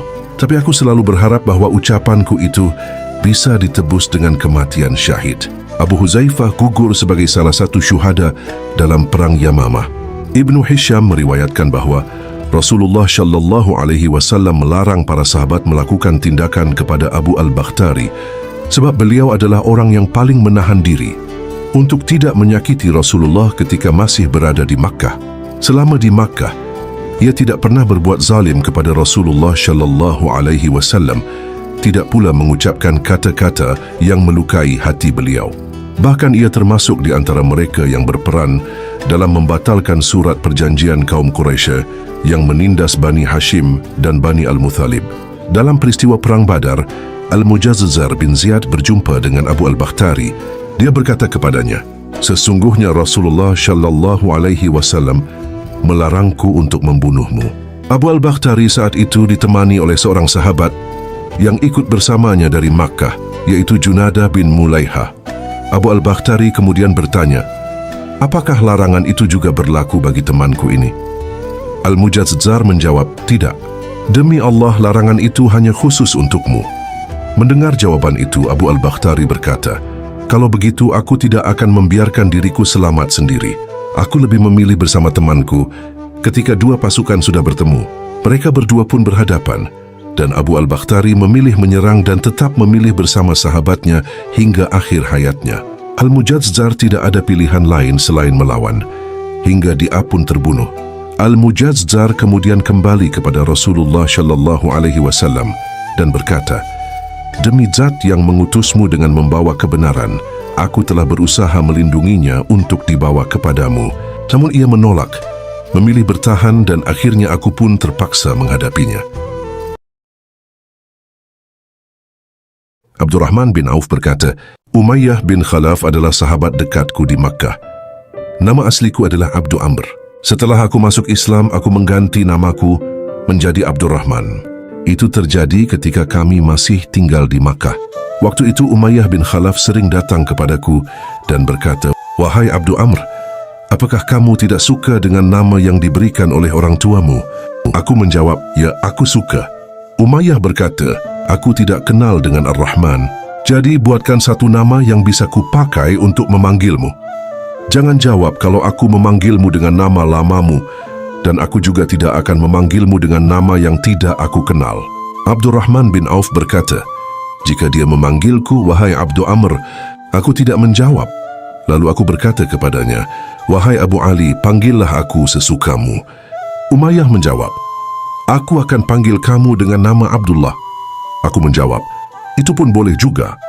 Sejak itu, kalau aku berjalan dan lewat di depan Umayyah bin Khalaf, dia memanggilku, wahai Abdullah. Aku pun menjawab dan kami berbincang. Pada Perang Badar, aku berjalan melewati Umayyah bin Khalaf yang saat itu sedang berdiri bersama anaknya, Ali bin Umayyah. Ia sedang memegang tangan anaknya. Saat itu aku membawa beberapa baju besi, hasil rampasan dari orang-orang Quraisy. Ketika melihatku, Umayyah berkata, wahai Abdu Amr, aku sengaja tidak menjawab. Dia memanggil lagi, wahai Abdullah. Aku pun menjawab, ya. Lalu dia berkata, apakah kamu tertarik menjadikanku tawanan? Aku lebih berharga daripada baju besi yang kamu bawa itu. Aku menjawab, ya. Maka aku buang baju-baju besi dari tanganku, lalu aku pegang erat tangan Umayyah dan tangan anaknya. Umayyah berkata, aku belum pernah melihatmu seperti ini. Apa kamu ingin susu? Kemudian aku berjalan membawa mereka keluar. Ibnu Hisham menjelaskan, yang dimaksud Umayyah dengan susu adalah ia bersedia menebus dirinya dengan unta yang susunya melimpah. Ibnu Ishaq berkata, Abdul Wahid bin Abu Aun menceritakan kepadaku dari Sa'id bin Ibrahim, dari ayahnya, dari Abdurrahman bin Auf radhiyallahu anhu. Kemudian saat aku memegang tangan Umayyah dan tangan anaknya, Umayyah bertanya kepadaku, wahai Abdullah, siapa di antara kalian yang memakai tanda di dadanya dari bulu unta? Aku menjawab, itulah Hamzah bin Abdul Muthalib. Umayyah berkata, dialah orang yang membuat kami sengsara. Demi Allah, aku terus menuntun Umayyah dan anaknya, Ali bin Umayyah. Tiba-tiba Bilal melihat Umayyah bersamaku. Umayyah bin Khalaf adalah orang yang dulu menyiksa Bilal di Makkah agar meninggalkan Islam. Dulu Umayyah membawa Bilal ke padang pasir yang sangat panas, membaringkannya, dan meletakkan batu besar di atas dadanya. Umayyah berkata, kamu mau tetap begini atau tinggalkan agamanya Muhammad? Bilal hanya menjawab, Ahad Esa, Ahad Esa. Saat Bilal melihat Umayyah, dia berkata, inilah dia otak kekafiran, Umayyah bin Khalaf. Aku tidak akan merasa aman bila dia masih hidup. Aku berkata kepada Bilal, wahai Bilal, bukankah dua orang ini adalah tawananku? Bilal menjawab, aku tidak akan merasa selamat bila dia Umayyah selamat. Aku berkata lagi, apakah engkau tidak mendengar suaraku, wahai anak si hitam? Bilal tetap menjawab, aku tidak akan merasa selamat bila dia selamat. Lalu Bilal berteriak dengan suara yang sangat keras, wahai para penolong Allah, ini dia otak kekafiran, Umayyah bin Khalaf. Aku tidak akan merasa aman bila dia selamat. Abdurrahman bin Auf berkata, maka para sahabat pun mengepung kami. Kami seolah-olah berada di tengah-tengah lingkaran. Aku terus berusaha melindungi Umayyah bin Khalaf. Tiba-tiba ada seseorang yang mencabut pedangnya, dan bersamaan dengan itu, seseorang memukul anak Umayyah sampai jatuh terkapar. Melihat anaknya jatuh, Umayyah menjerit sangat keras, dan itu adalah jeritan paling keras yang pernah aku dengar. Aku berkata kepada Umayyah, selamatkan dirimu, karena tidak ada keselamatan bagimu. Demi Allah, aku tidak kuasa melindungimu. Akhirnya para sahabat memukul mereka berdua dengan pedang sampai tewas. Abdurrahman bin Auf berkata, semoga Allah merahmati Bilal. Baju besiku hilang, dan ia menyakitiku dengan membunuh tawananku. Ibnu Ishaq berkata, salah seorang dari Bani Ghifari bercerita tentang pertempuran Badar itu. Dia berkata, Aku dan sepupuku naik ke atas gunung agar bisa melihat pertempuran di Badar. Saat itu kami masih dalam keadaan musyrik. Kami hanya menunggu hasil akhir pertempuran supaya nanti kami bisa ikut mengambil harta rampasan. Ketika kami masih di atas gunung, tiba-tiba ada awan yang datang mendekat. Kami mendengar ringkikan kuda dari arah awan itu. Lalu terdengar suara berkata, "Majulah wahai Haizum." Haizum adalah nama kuda malaikat Jibril. Sepupuku tidak kuat jantungnya melihat dan mendengar hal itu. Ia langsung meninggal di tempat. Aku sendiri nyaris meninggal. Tapi aku menahan diri sekuat tenaga. Ibnu Ishaq berkata, Abdullah bin Abu Bakar berkata kepadaku dari seseorang dari Bani Sa'idah, dari Abu Usaid Malik bin Rabi'ah yang ikut dalam perang Badar. Setelah matanya buta, ia berkata, "Seandainya hari ini aku masih bisa melihat, aku pasti menunjukkan kepada kalian tempat munculnya para malaikat di Badar." Aku tidak ragu sedikit pun dan aku tidak mengada-ada. Ciri-ciri para malaikat dalam perang Badar adalah memakai sorban putih yang mereka julurkan ke punggung, sedangkan pada perang Hunain mereka memakai sorban merah. Dalam perang Badar, para malaikat memakai sorban putih yang dijulurkan ke punggung, kecuali malaikat Jibril yang mengenakan sorban berwarna kuning. Para malaikat tidak ikut berperang secara langsung kecuali pada perang Badar. Dalam peperangan lain mereka hanya menjadi penambah jumlah pasukan dan tidak ikut bertempur secara langsung. Ibnu Ishaq berkata, saat bertempur Abu Jahal melantunkan bait-bait syair, "Perang sengit bukanlah balas dendam kepadaku. Aku telah kuat bagaikan unta 2 tahun yang telah muncul giginya. Memang untuk inilah ibuku melahirkanku." Ibnu Hisham berkata, sandi perang sahabat-sahabat Rasulullah Shallallahu Alaihi Wasallam di perang Badar adalah Ahad, Esa. Ahad, Esa. Ibnu Ishaq berkata, setelah berhasil mengalahkan musuh-musuhnya, Rasulullah Shallallahu Alaihi Wasallam memerintahkan mereka untuk mencari Abu Jahal di antara korban-korban perang. Orang yang pertama kali menemukan Abu Jahal, sebagaimana dituturkan Saur bin Zaid kepadaku, dari Ikrimah dari Abdullah bin Abbas, dan Abdullah bin Abu Bakar juga berkata kepadaku, adalah Mu'adz bin Amr bin Al-Jamuh dari Bani Salimah. Mu'adz bin Amr berkata, aku mendengar dari beberapa orang bahwa Abu Jahal sedang berada di sebuah pohon yang lebat. Mereka berkata tempat Abu Al-Hakam tidak bisa ditembus. Mendengar kabar itu, aku menjadikan Abu Jahal sebagai target utamaku, dan aku pun pergi ke tempatnya. Ketika aku menemukannya, aku menebasnya dengan tebasan yang membuat kakinya putus sampai separuh betisnya. Demi Allah, aku mengibaratkan betisnya yang terpotong seperti biji kurma yang jatuh dari alat penggiling saat biji kurma selesai ditumbuk. Ikrimah, anak Abu Jahal, memukul pundakku sampai tanganku terlempar dan hanya menggantung pada kulit di lambungku. Perang di sekitarku sangat sengit sehingga membuatku jauh dari Abu Jahal. Aku terus bertempur sepanjang hari sambil menyeret tanganku di belakangku. Ketika aku merasa kesakitan, aku letakkan kakiku di atas tanganku dan berdiri di atasnya hingga akhirnya aku membuangnya. Lalu Mu'adz bin Afra berjalan melewati Abu Jahal yang terluka, lalu memukulnya dengan keras dan membiarkannya dalam keadaan sekarat. Setelah itu Mu'adz bin Afra bertempur hingga gugur sebagai syahid. Kemudian Abdullah bin Mas'ud berjalan melewati Abu Jahal ketika Rasulullah Shallallahu Alaihi Wasallam memerintahkan sahabat-sahabatnya untuk mencarinya di antara para korban. Rasulullah Shallallahu Alaihi Wasallam bersabda kepada para sahabatnya, jika kalian kesulitan mengenali Abu Jahal di antara korban perang, lihatlah bekas luka di lututnya. Suatu hari aku dan dia pernah berdesak-desakan di jamuan makan di rumah Abdullah bin Jud'an. Saat itu kami masih anak-anak. Aku lebih kurus darinya, lalu aku mendorongnya dan ia jatuh di atas kedua lututnya hingga terluka. Bekas luka itu masih ada sampai sekarang.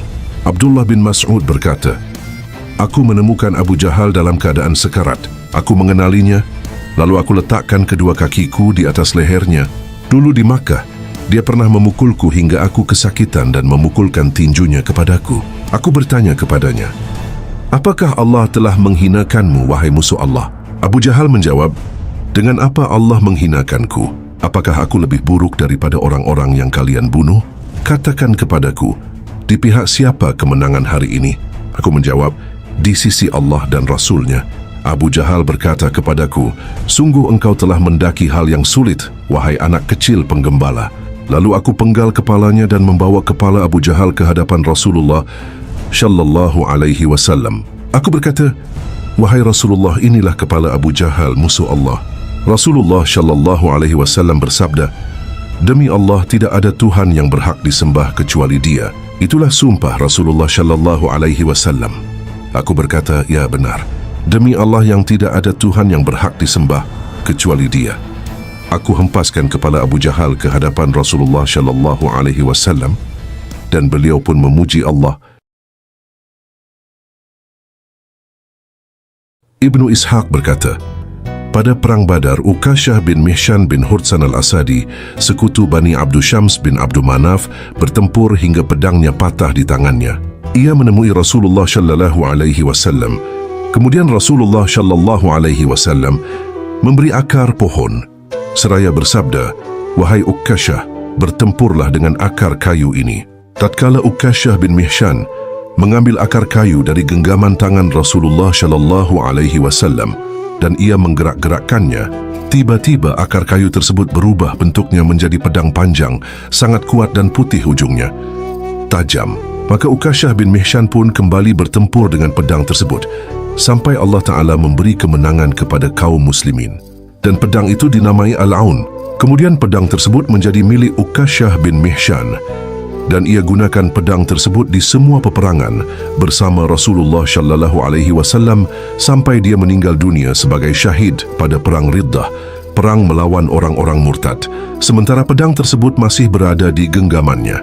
Ukasyah bin Mihshan dibunuh Thulaiha bin Khuwailid al-Asadi. Ibnu Ishaq berkata, Ukasyah bin Mihshan adalah sahabat yang berkata kepada Rasulullah sallallahu alaihi wasallam di saat beliau bersabda, "Akan masuk surga 70,000 dari umatku bagaikan bulan kala purnama." Ukasyah bin Mihshan berkata, "Ya Rasulullah, berdoalah kepada Allah agar aku termasuk salah seorang dari mereka."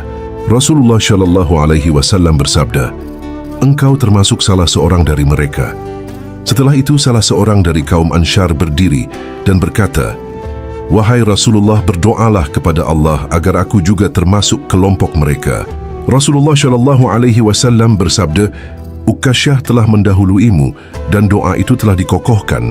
Rasulullah sallallahu alaihi wasallam juga bersabda, "Di antara kami terdapat penunggang kuda terbaik di kalangan orang Arab."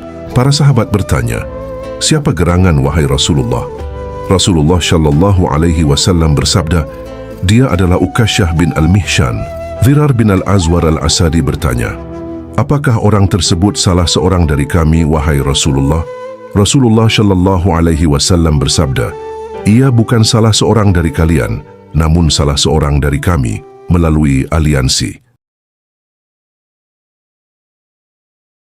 Ibnu Ishaq meriwayatkan dari Aisyah radhiyallahu anha, ia berkata, pada saat Rasulullah sallallahu alaihi wasallam memerintahkan agar para korban perang dari kaum musyrikin dikuburkan di sebuah sumur, maka semuanya dimasukkan ke sana kecuali jasad Umayyah bin Khalaf yang berbeda kondisinya.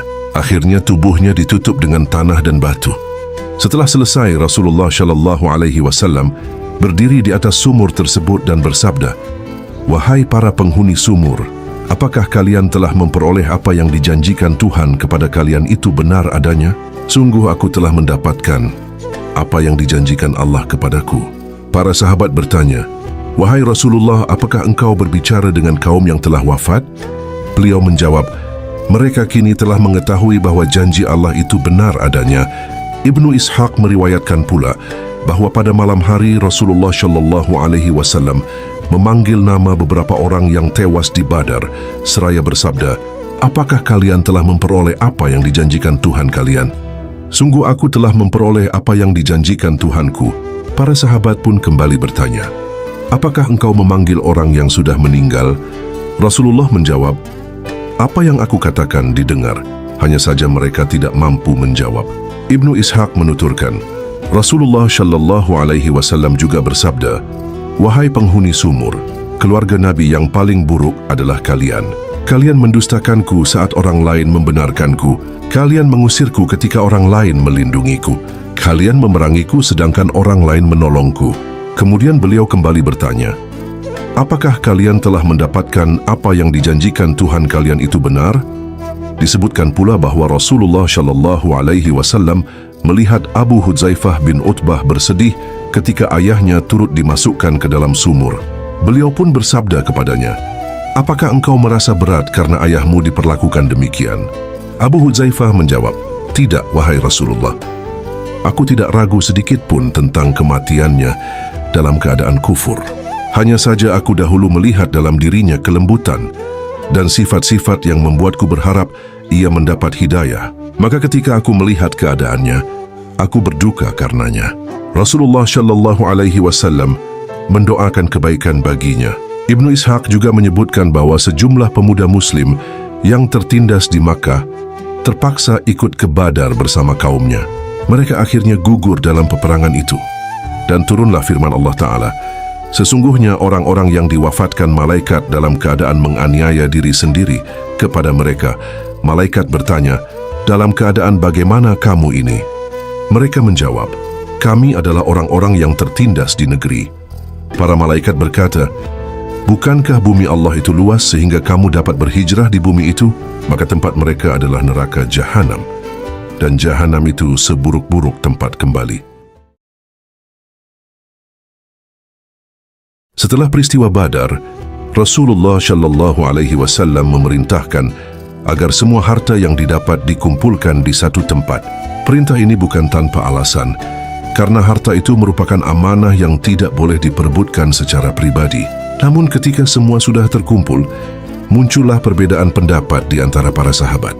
Ada sebagian sahabat yang berkata, "Kami yang mengumpulkannya, maka kami lebih berhak." Sementara mereka yang sibuk berada di garis depan berpendapat, "Kalau bukan karena perjuangan kami, tentu tidak akan ada harta yang bisa kalian kumpulkan." Adapun sahabat yang bertugas melindungi Rasulullah menyampaikan, "Kami juga memiliki hak karena kami memilih untuk menjaga keselamatan Rasulullah agar beliau tidak diserang musuh dari belakang." Dari perbedaan ini terlihat bahwa masing-masing sahabat memiliki alasan yang kuat. Namun perselisihan itu juga menunjukkan bahwa hati manusia bisa tergoda oleh kepentingan dunia. Abu Umamah meriwayatkan bahwa ketika ia bertanya kepada Ubadah bin Asy-Syamit tentang surat Al-Anfal, Ubadah menjawab, "Surat itu diturunkan kepada kami para sahabat Badar. Saat itu kami berselisih mengenai harta yang didapat, hingga akhirnya Allah menegaskan bahwa semua itu dikembalikan kepada Rasulullah Shallallahu Alaihi Wasallam. Beliaulah yang akan membagikannya secara adil." Hal ini menjadi pelajaran besar bahwa kemenangan bukanlah semata hasil perjuangan manusia, melainkan pertolongan Allah, dan bahwa harta yang diperoleh harus dikelola dengan penuh keadilan, bukan berdasarkan siapa yang merasa paling berjasa. Ibnu Ishaq meriwayatkan bahwa salah seorang sahabat pernah menemukan sebuah pedang pada peristiwa Badar. Ketika Rasulullah memerintahkan agar semua harta dikembalikan, ia pun menyerahkannya. Saat itu Rasulullah tidak pernah menolak permintaan yang diajukan kepada beliau. Maka ketika ada sahabat lain yang meminta pedang tersebut, beliau pun memberikannya dengan penuh kelembutan. Ini menunjukkan sifat dermawan dan kebijaksanaan Rasulullah yang luar biasa. Setelah kemenangan itu, Rasulullah Shallallahu Alaihi Wasallam tidak hanya berdiam diri. Beliau mengutus Abdullah bin Rawahah untuk membawa kabar gembira ke wilayah utara Madinah, dan mengutus Zaid bin Haritsah untuk menyampaikan kabar gembira ke wilayah selatan. Dengan demikian, seluruh kaum muslimin dapat merasakan sukacita atas pertolongan Allah. Usama bin Zaid mengisahkan bahwa kabar tersebut sampai ketika ia sedang menghadiri pemakaman putri Rasulullah, Ruqayyah, istri dari Utsman bin Affan. Saat itu, suasana hati kaum muslimin bercampur antara kesedihan karena kehilangan dan kegembiraan karena pertolongan Allah.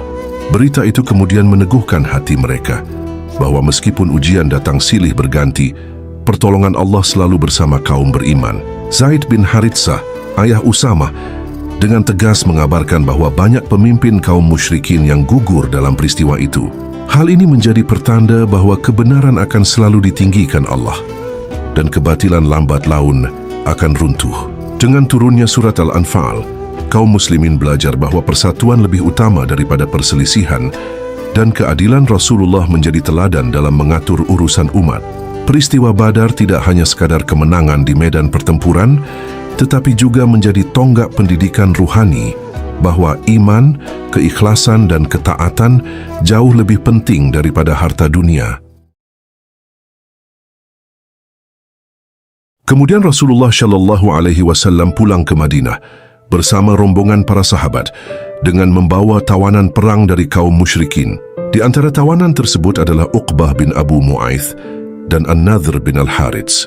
Rasulullah Shallallahu Alaihi Wasallam juga membawa rampasan perang yang diperoleh dari kaum musyrikin. Beliau memerintahkan Abdullah bin Ka'ab bin Amr bin Auf, bin Mabzul bin Amr bin Ghanm bin Mazin bin An-Najjar untuk menjaga rampasan perang itu. Salah seorang dari kaum muslimin melantunkan syair, "Mulailah berangkatkan unta-untamu wahai Basbas untuknya. Tiada tempat untuk ragu di Zi'ath Thalah baginya. Tidak pula di Gurun Ghumair ada penjara. Sesungguhnya kuda-kuda mereka tidak mungkin ditahan. Maka kuda-kuda itu dibawa orang yang cerdas. Allah telah memenangkan sementara Al-Akhnas melarikan diri."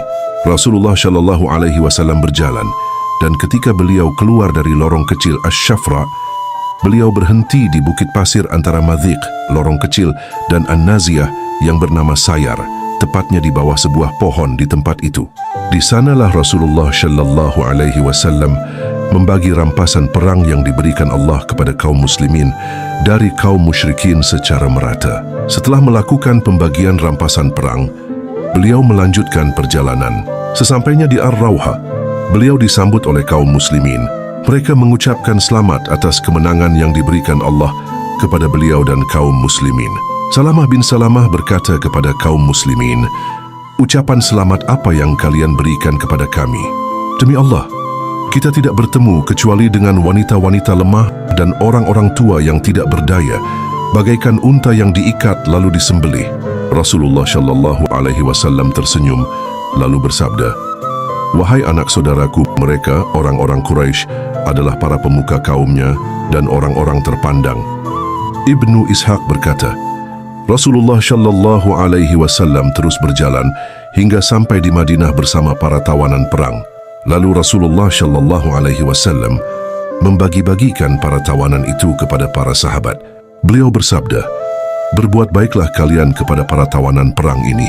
Maka Mus'ab bin Umair memperlakukan saudara kandungnya, Abu Aziz bin Umair, dengan baik. Abu Aziz menceritakan peristiwa itu, "Saudaraku Mus'ab bin Umair berjalan melewatiku bersama seorang kaum Ansyar yang menawanku. Mus'ab berkata kepadanya, 'Jagalah tawanan ini dengan baik, karena ibunya seorang wanita kaya raya. Mudah-mudahan ia akan menebusnya darimu.' Waktu itu aku tidak sendiri. Ada beberapa orang Ansyar yang selalu datang membawa makanan siang dan malam. Mereka memberiku makanan berupa roti, sementara mereka sendiri hanya makan kurma. Semua itu karena Rasulullah Shallallahu Alaihi Wasallam memerintahkan mereka untuk berbuat baik kepada para tawanan perang. Tidak ada seorang pun dari mereka yang memiliki sepotong roti, melainkan ia memberikannya kepadaku. Aku pun merasa malu kepada mereka, sehingga aku mengembalikan roti itu kepada salah seorang dari mereka. Tetapi ia mengembalikannya kepadaku dan sama sekali tidak menyentuhnya. Abu Aziz ini adalah pemegang panji perang kaum musyrikin setelah An-Nadhr bin Al-Harits. Ketika ibunya Abu Aziz mendengar bahwa anaknya telah ditawan, maka ibu Abu Aziz bin Umair bertanya tentang tebusan tawanan yang paling mahal bagi orang Arab. Lalu dikatakan kepadanya, 4.000 dirham. Maka ibu Abu Aziz mengirim uang 4.000 dirham dan menebus anaknya dengan uang tersebut.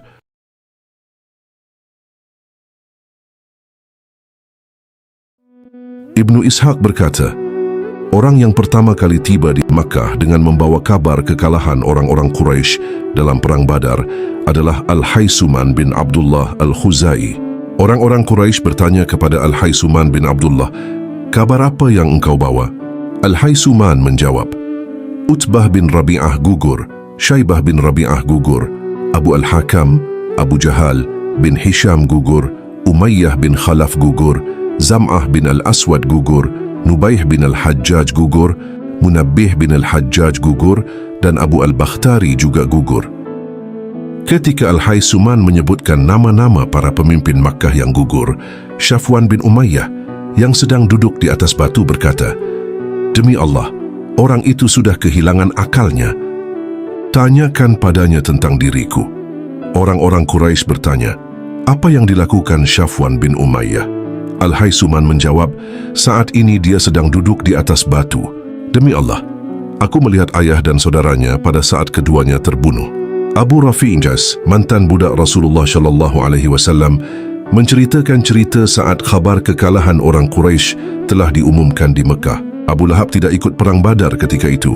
Ia hanya mengirim Al-Ashi bin Hisham bin Al-Mughirah untuk menggantikannya. Ketika Abu Lahab mendengar berita kekalahan orang-orang Quraisy di perang Badar, Allah menghinakan dan merendahkannya. Kami pun merasa lebih kuat dan lebih mulia. Sementara aku sendiri adalah seorang yang lemah dan bekerja sebagai pembuat anak panah. Aku meraut anak panah di kemah Zamzam. Demi Allah, aku duduk di kemah kulitku di dekat Zamzam sambil meraut anak panah. Begitu pula Al-Fadl. Kami semua sangat bergembira dengan kabar kemenangan kaum muslimin yang sampai kepada kami.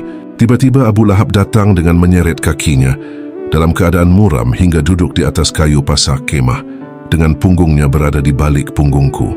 Saat ia duduk, orang-orang berkata, itu Abu Sufyan bin Al-Harits bin Abdul Muthalib telah datang. Abu Lahab berkata kepada Abu Sufyan bin Al-Harits, wahai Abu Sufyan, mendekatlah kepadaku. Aku bersumpah, engkau pasti membawa kabar penting. Abu Sufyan mendekat kepada Abu Lahab dan duduk di dekatnya sementara orang-orang berdiri di sekitarnya. Abu Lahab bertanya, wahai anak saudaraku, ceritakanlah kepadaku tentang keadaan orang-orang Quraisy. Abu Sufyan menjawab, demi Allah kami bertemu dengan mereka kaum muslimin. Lalu kami serahkan pundak-pundak kami kepada mereka.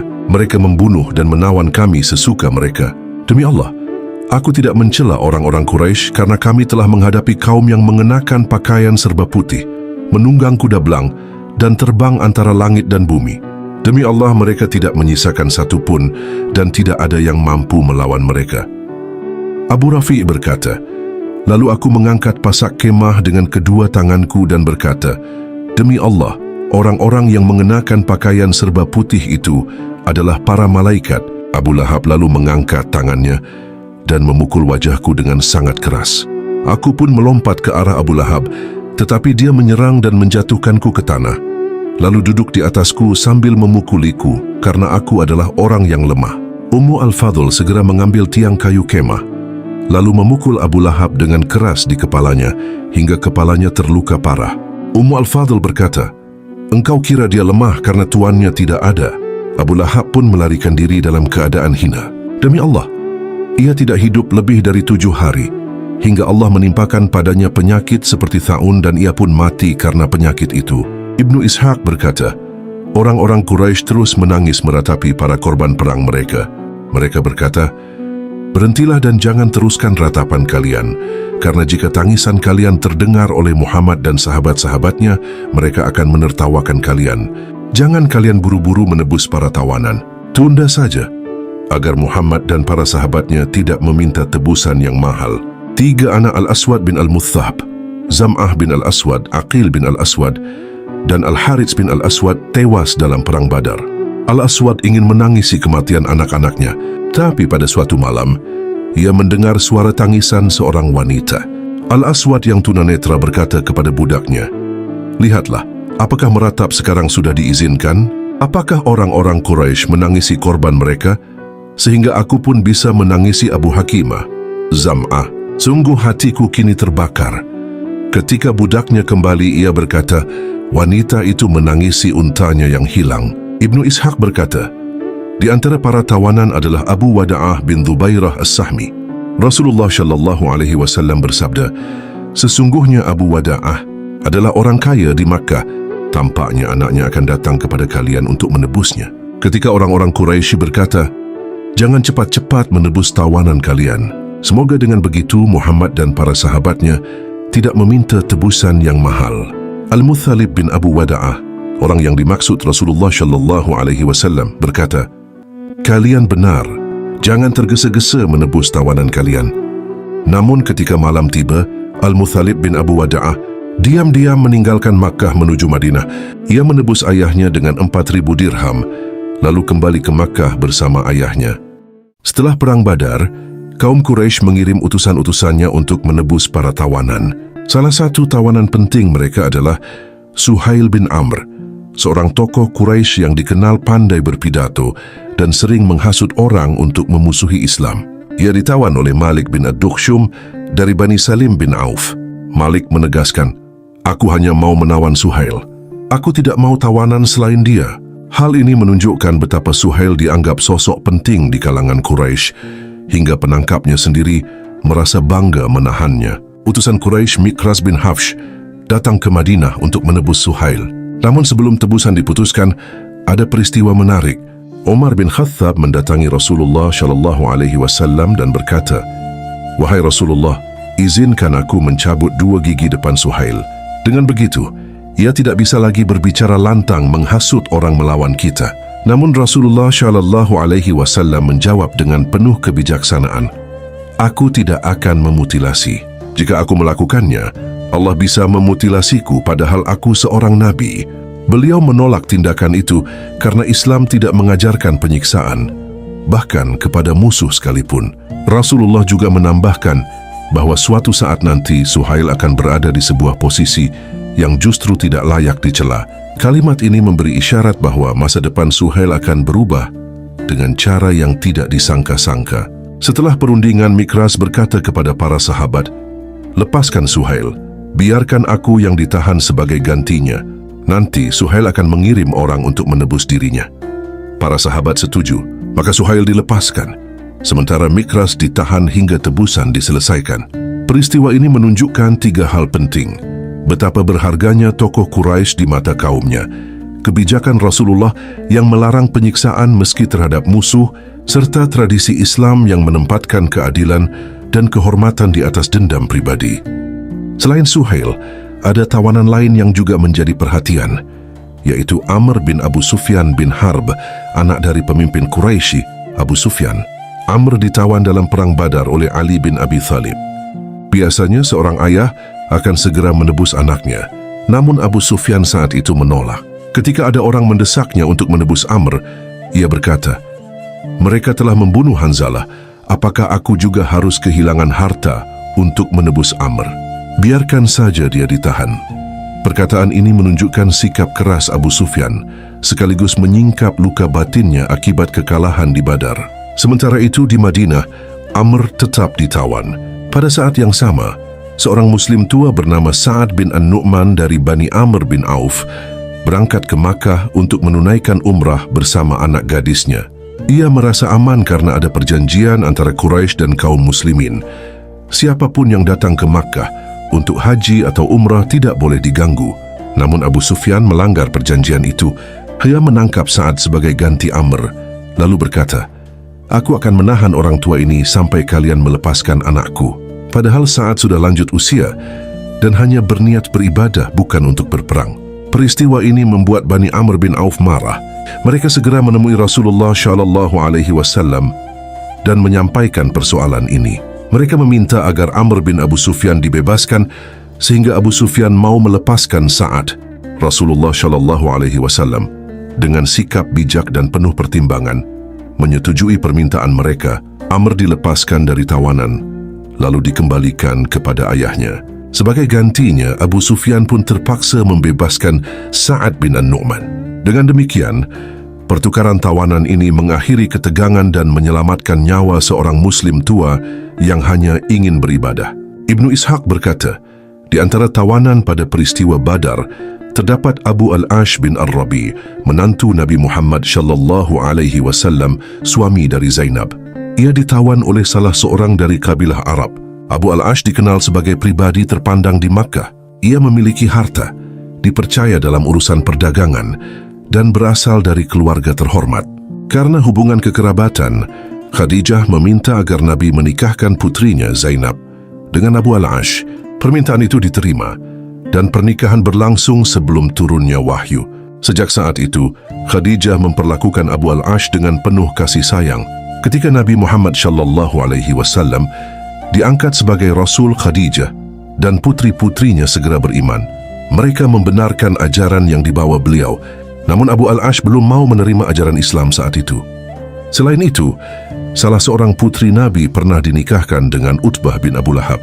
Namun karena penentangan dari masyarakat Quraisy kepada Nabi semakin keras, mereka menyarankan agar hubungan itu diakhiri. Bahkan Abu al-Ash juga diminta menceraikan istrinya dengan janji akan dinikahkan dengan wanita lain dari Quraisy. Namun Abu al-Ash menjawab tegas, "Tidak, demi Allah, aku tidak akan menceraikan istriku. Tidak ada seorang pun yang dapat menggantikan kedudukannya di sisiku." Jawaban itu membuat Nabi memuji sikap Abu al-Ash.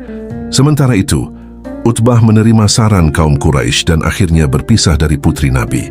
Allah kemudian menggantikan kedudukan itu dengan pernikahan Ruqayyah bersama Utsman bin Affan yang membuat kedudukannya lebih mulia. Pada masa itu, kondisi di Makkah tidak memungkinkan Nabi untuk menetapkan aturan syariat secara menyeluruh. Secara hukum, keyakinan yang berbeda sebenarnya memisahkan Zainab dan Abu al-Ash. Tetapi karena keadaan, Zainab tetap tinggal bersama suaminya. Sementara ia telah memeluk Islam dan Abu al-Ash masih di luar Islam. Ketika Nabi hijrah ke Madinah, Zainab tetap di Makkah bersama Abu al-Ash. Hingga pada saat Perang Badar, Abu al-Ash ikut bersama kaum Quraisy dan tertawan di Madinah. Diriwayatkan dari Aisyah radhiyallahu anha, ketika para utusan Quraisy datang untuk menebus tawanan, Zainab juga mengirim wakil untuk menebus suaminya. Ia mengirim sejumlah harta dan sebuah kalung yang pernah menjadi milik Khadijah, ibunya. Kalung itu dulu diberikan kepadanya saat menikah. Ketika Nabi melihat kalung tersebut, beliau terharu dan bersabda, "Jika kalian ingin membebaskan suami Zainab dan mengembalikan hartanya, silakan lakukan." Para sahabat pun menjawab, "Kami akan melakukannya, wahai Rasulullah." Akhirnya para sahabat membebaskan Abu al-Ash dan mengembalikan harta tersebut kepada Zainab.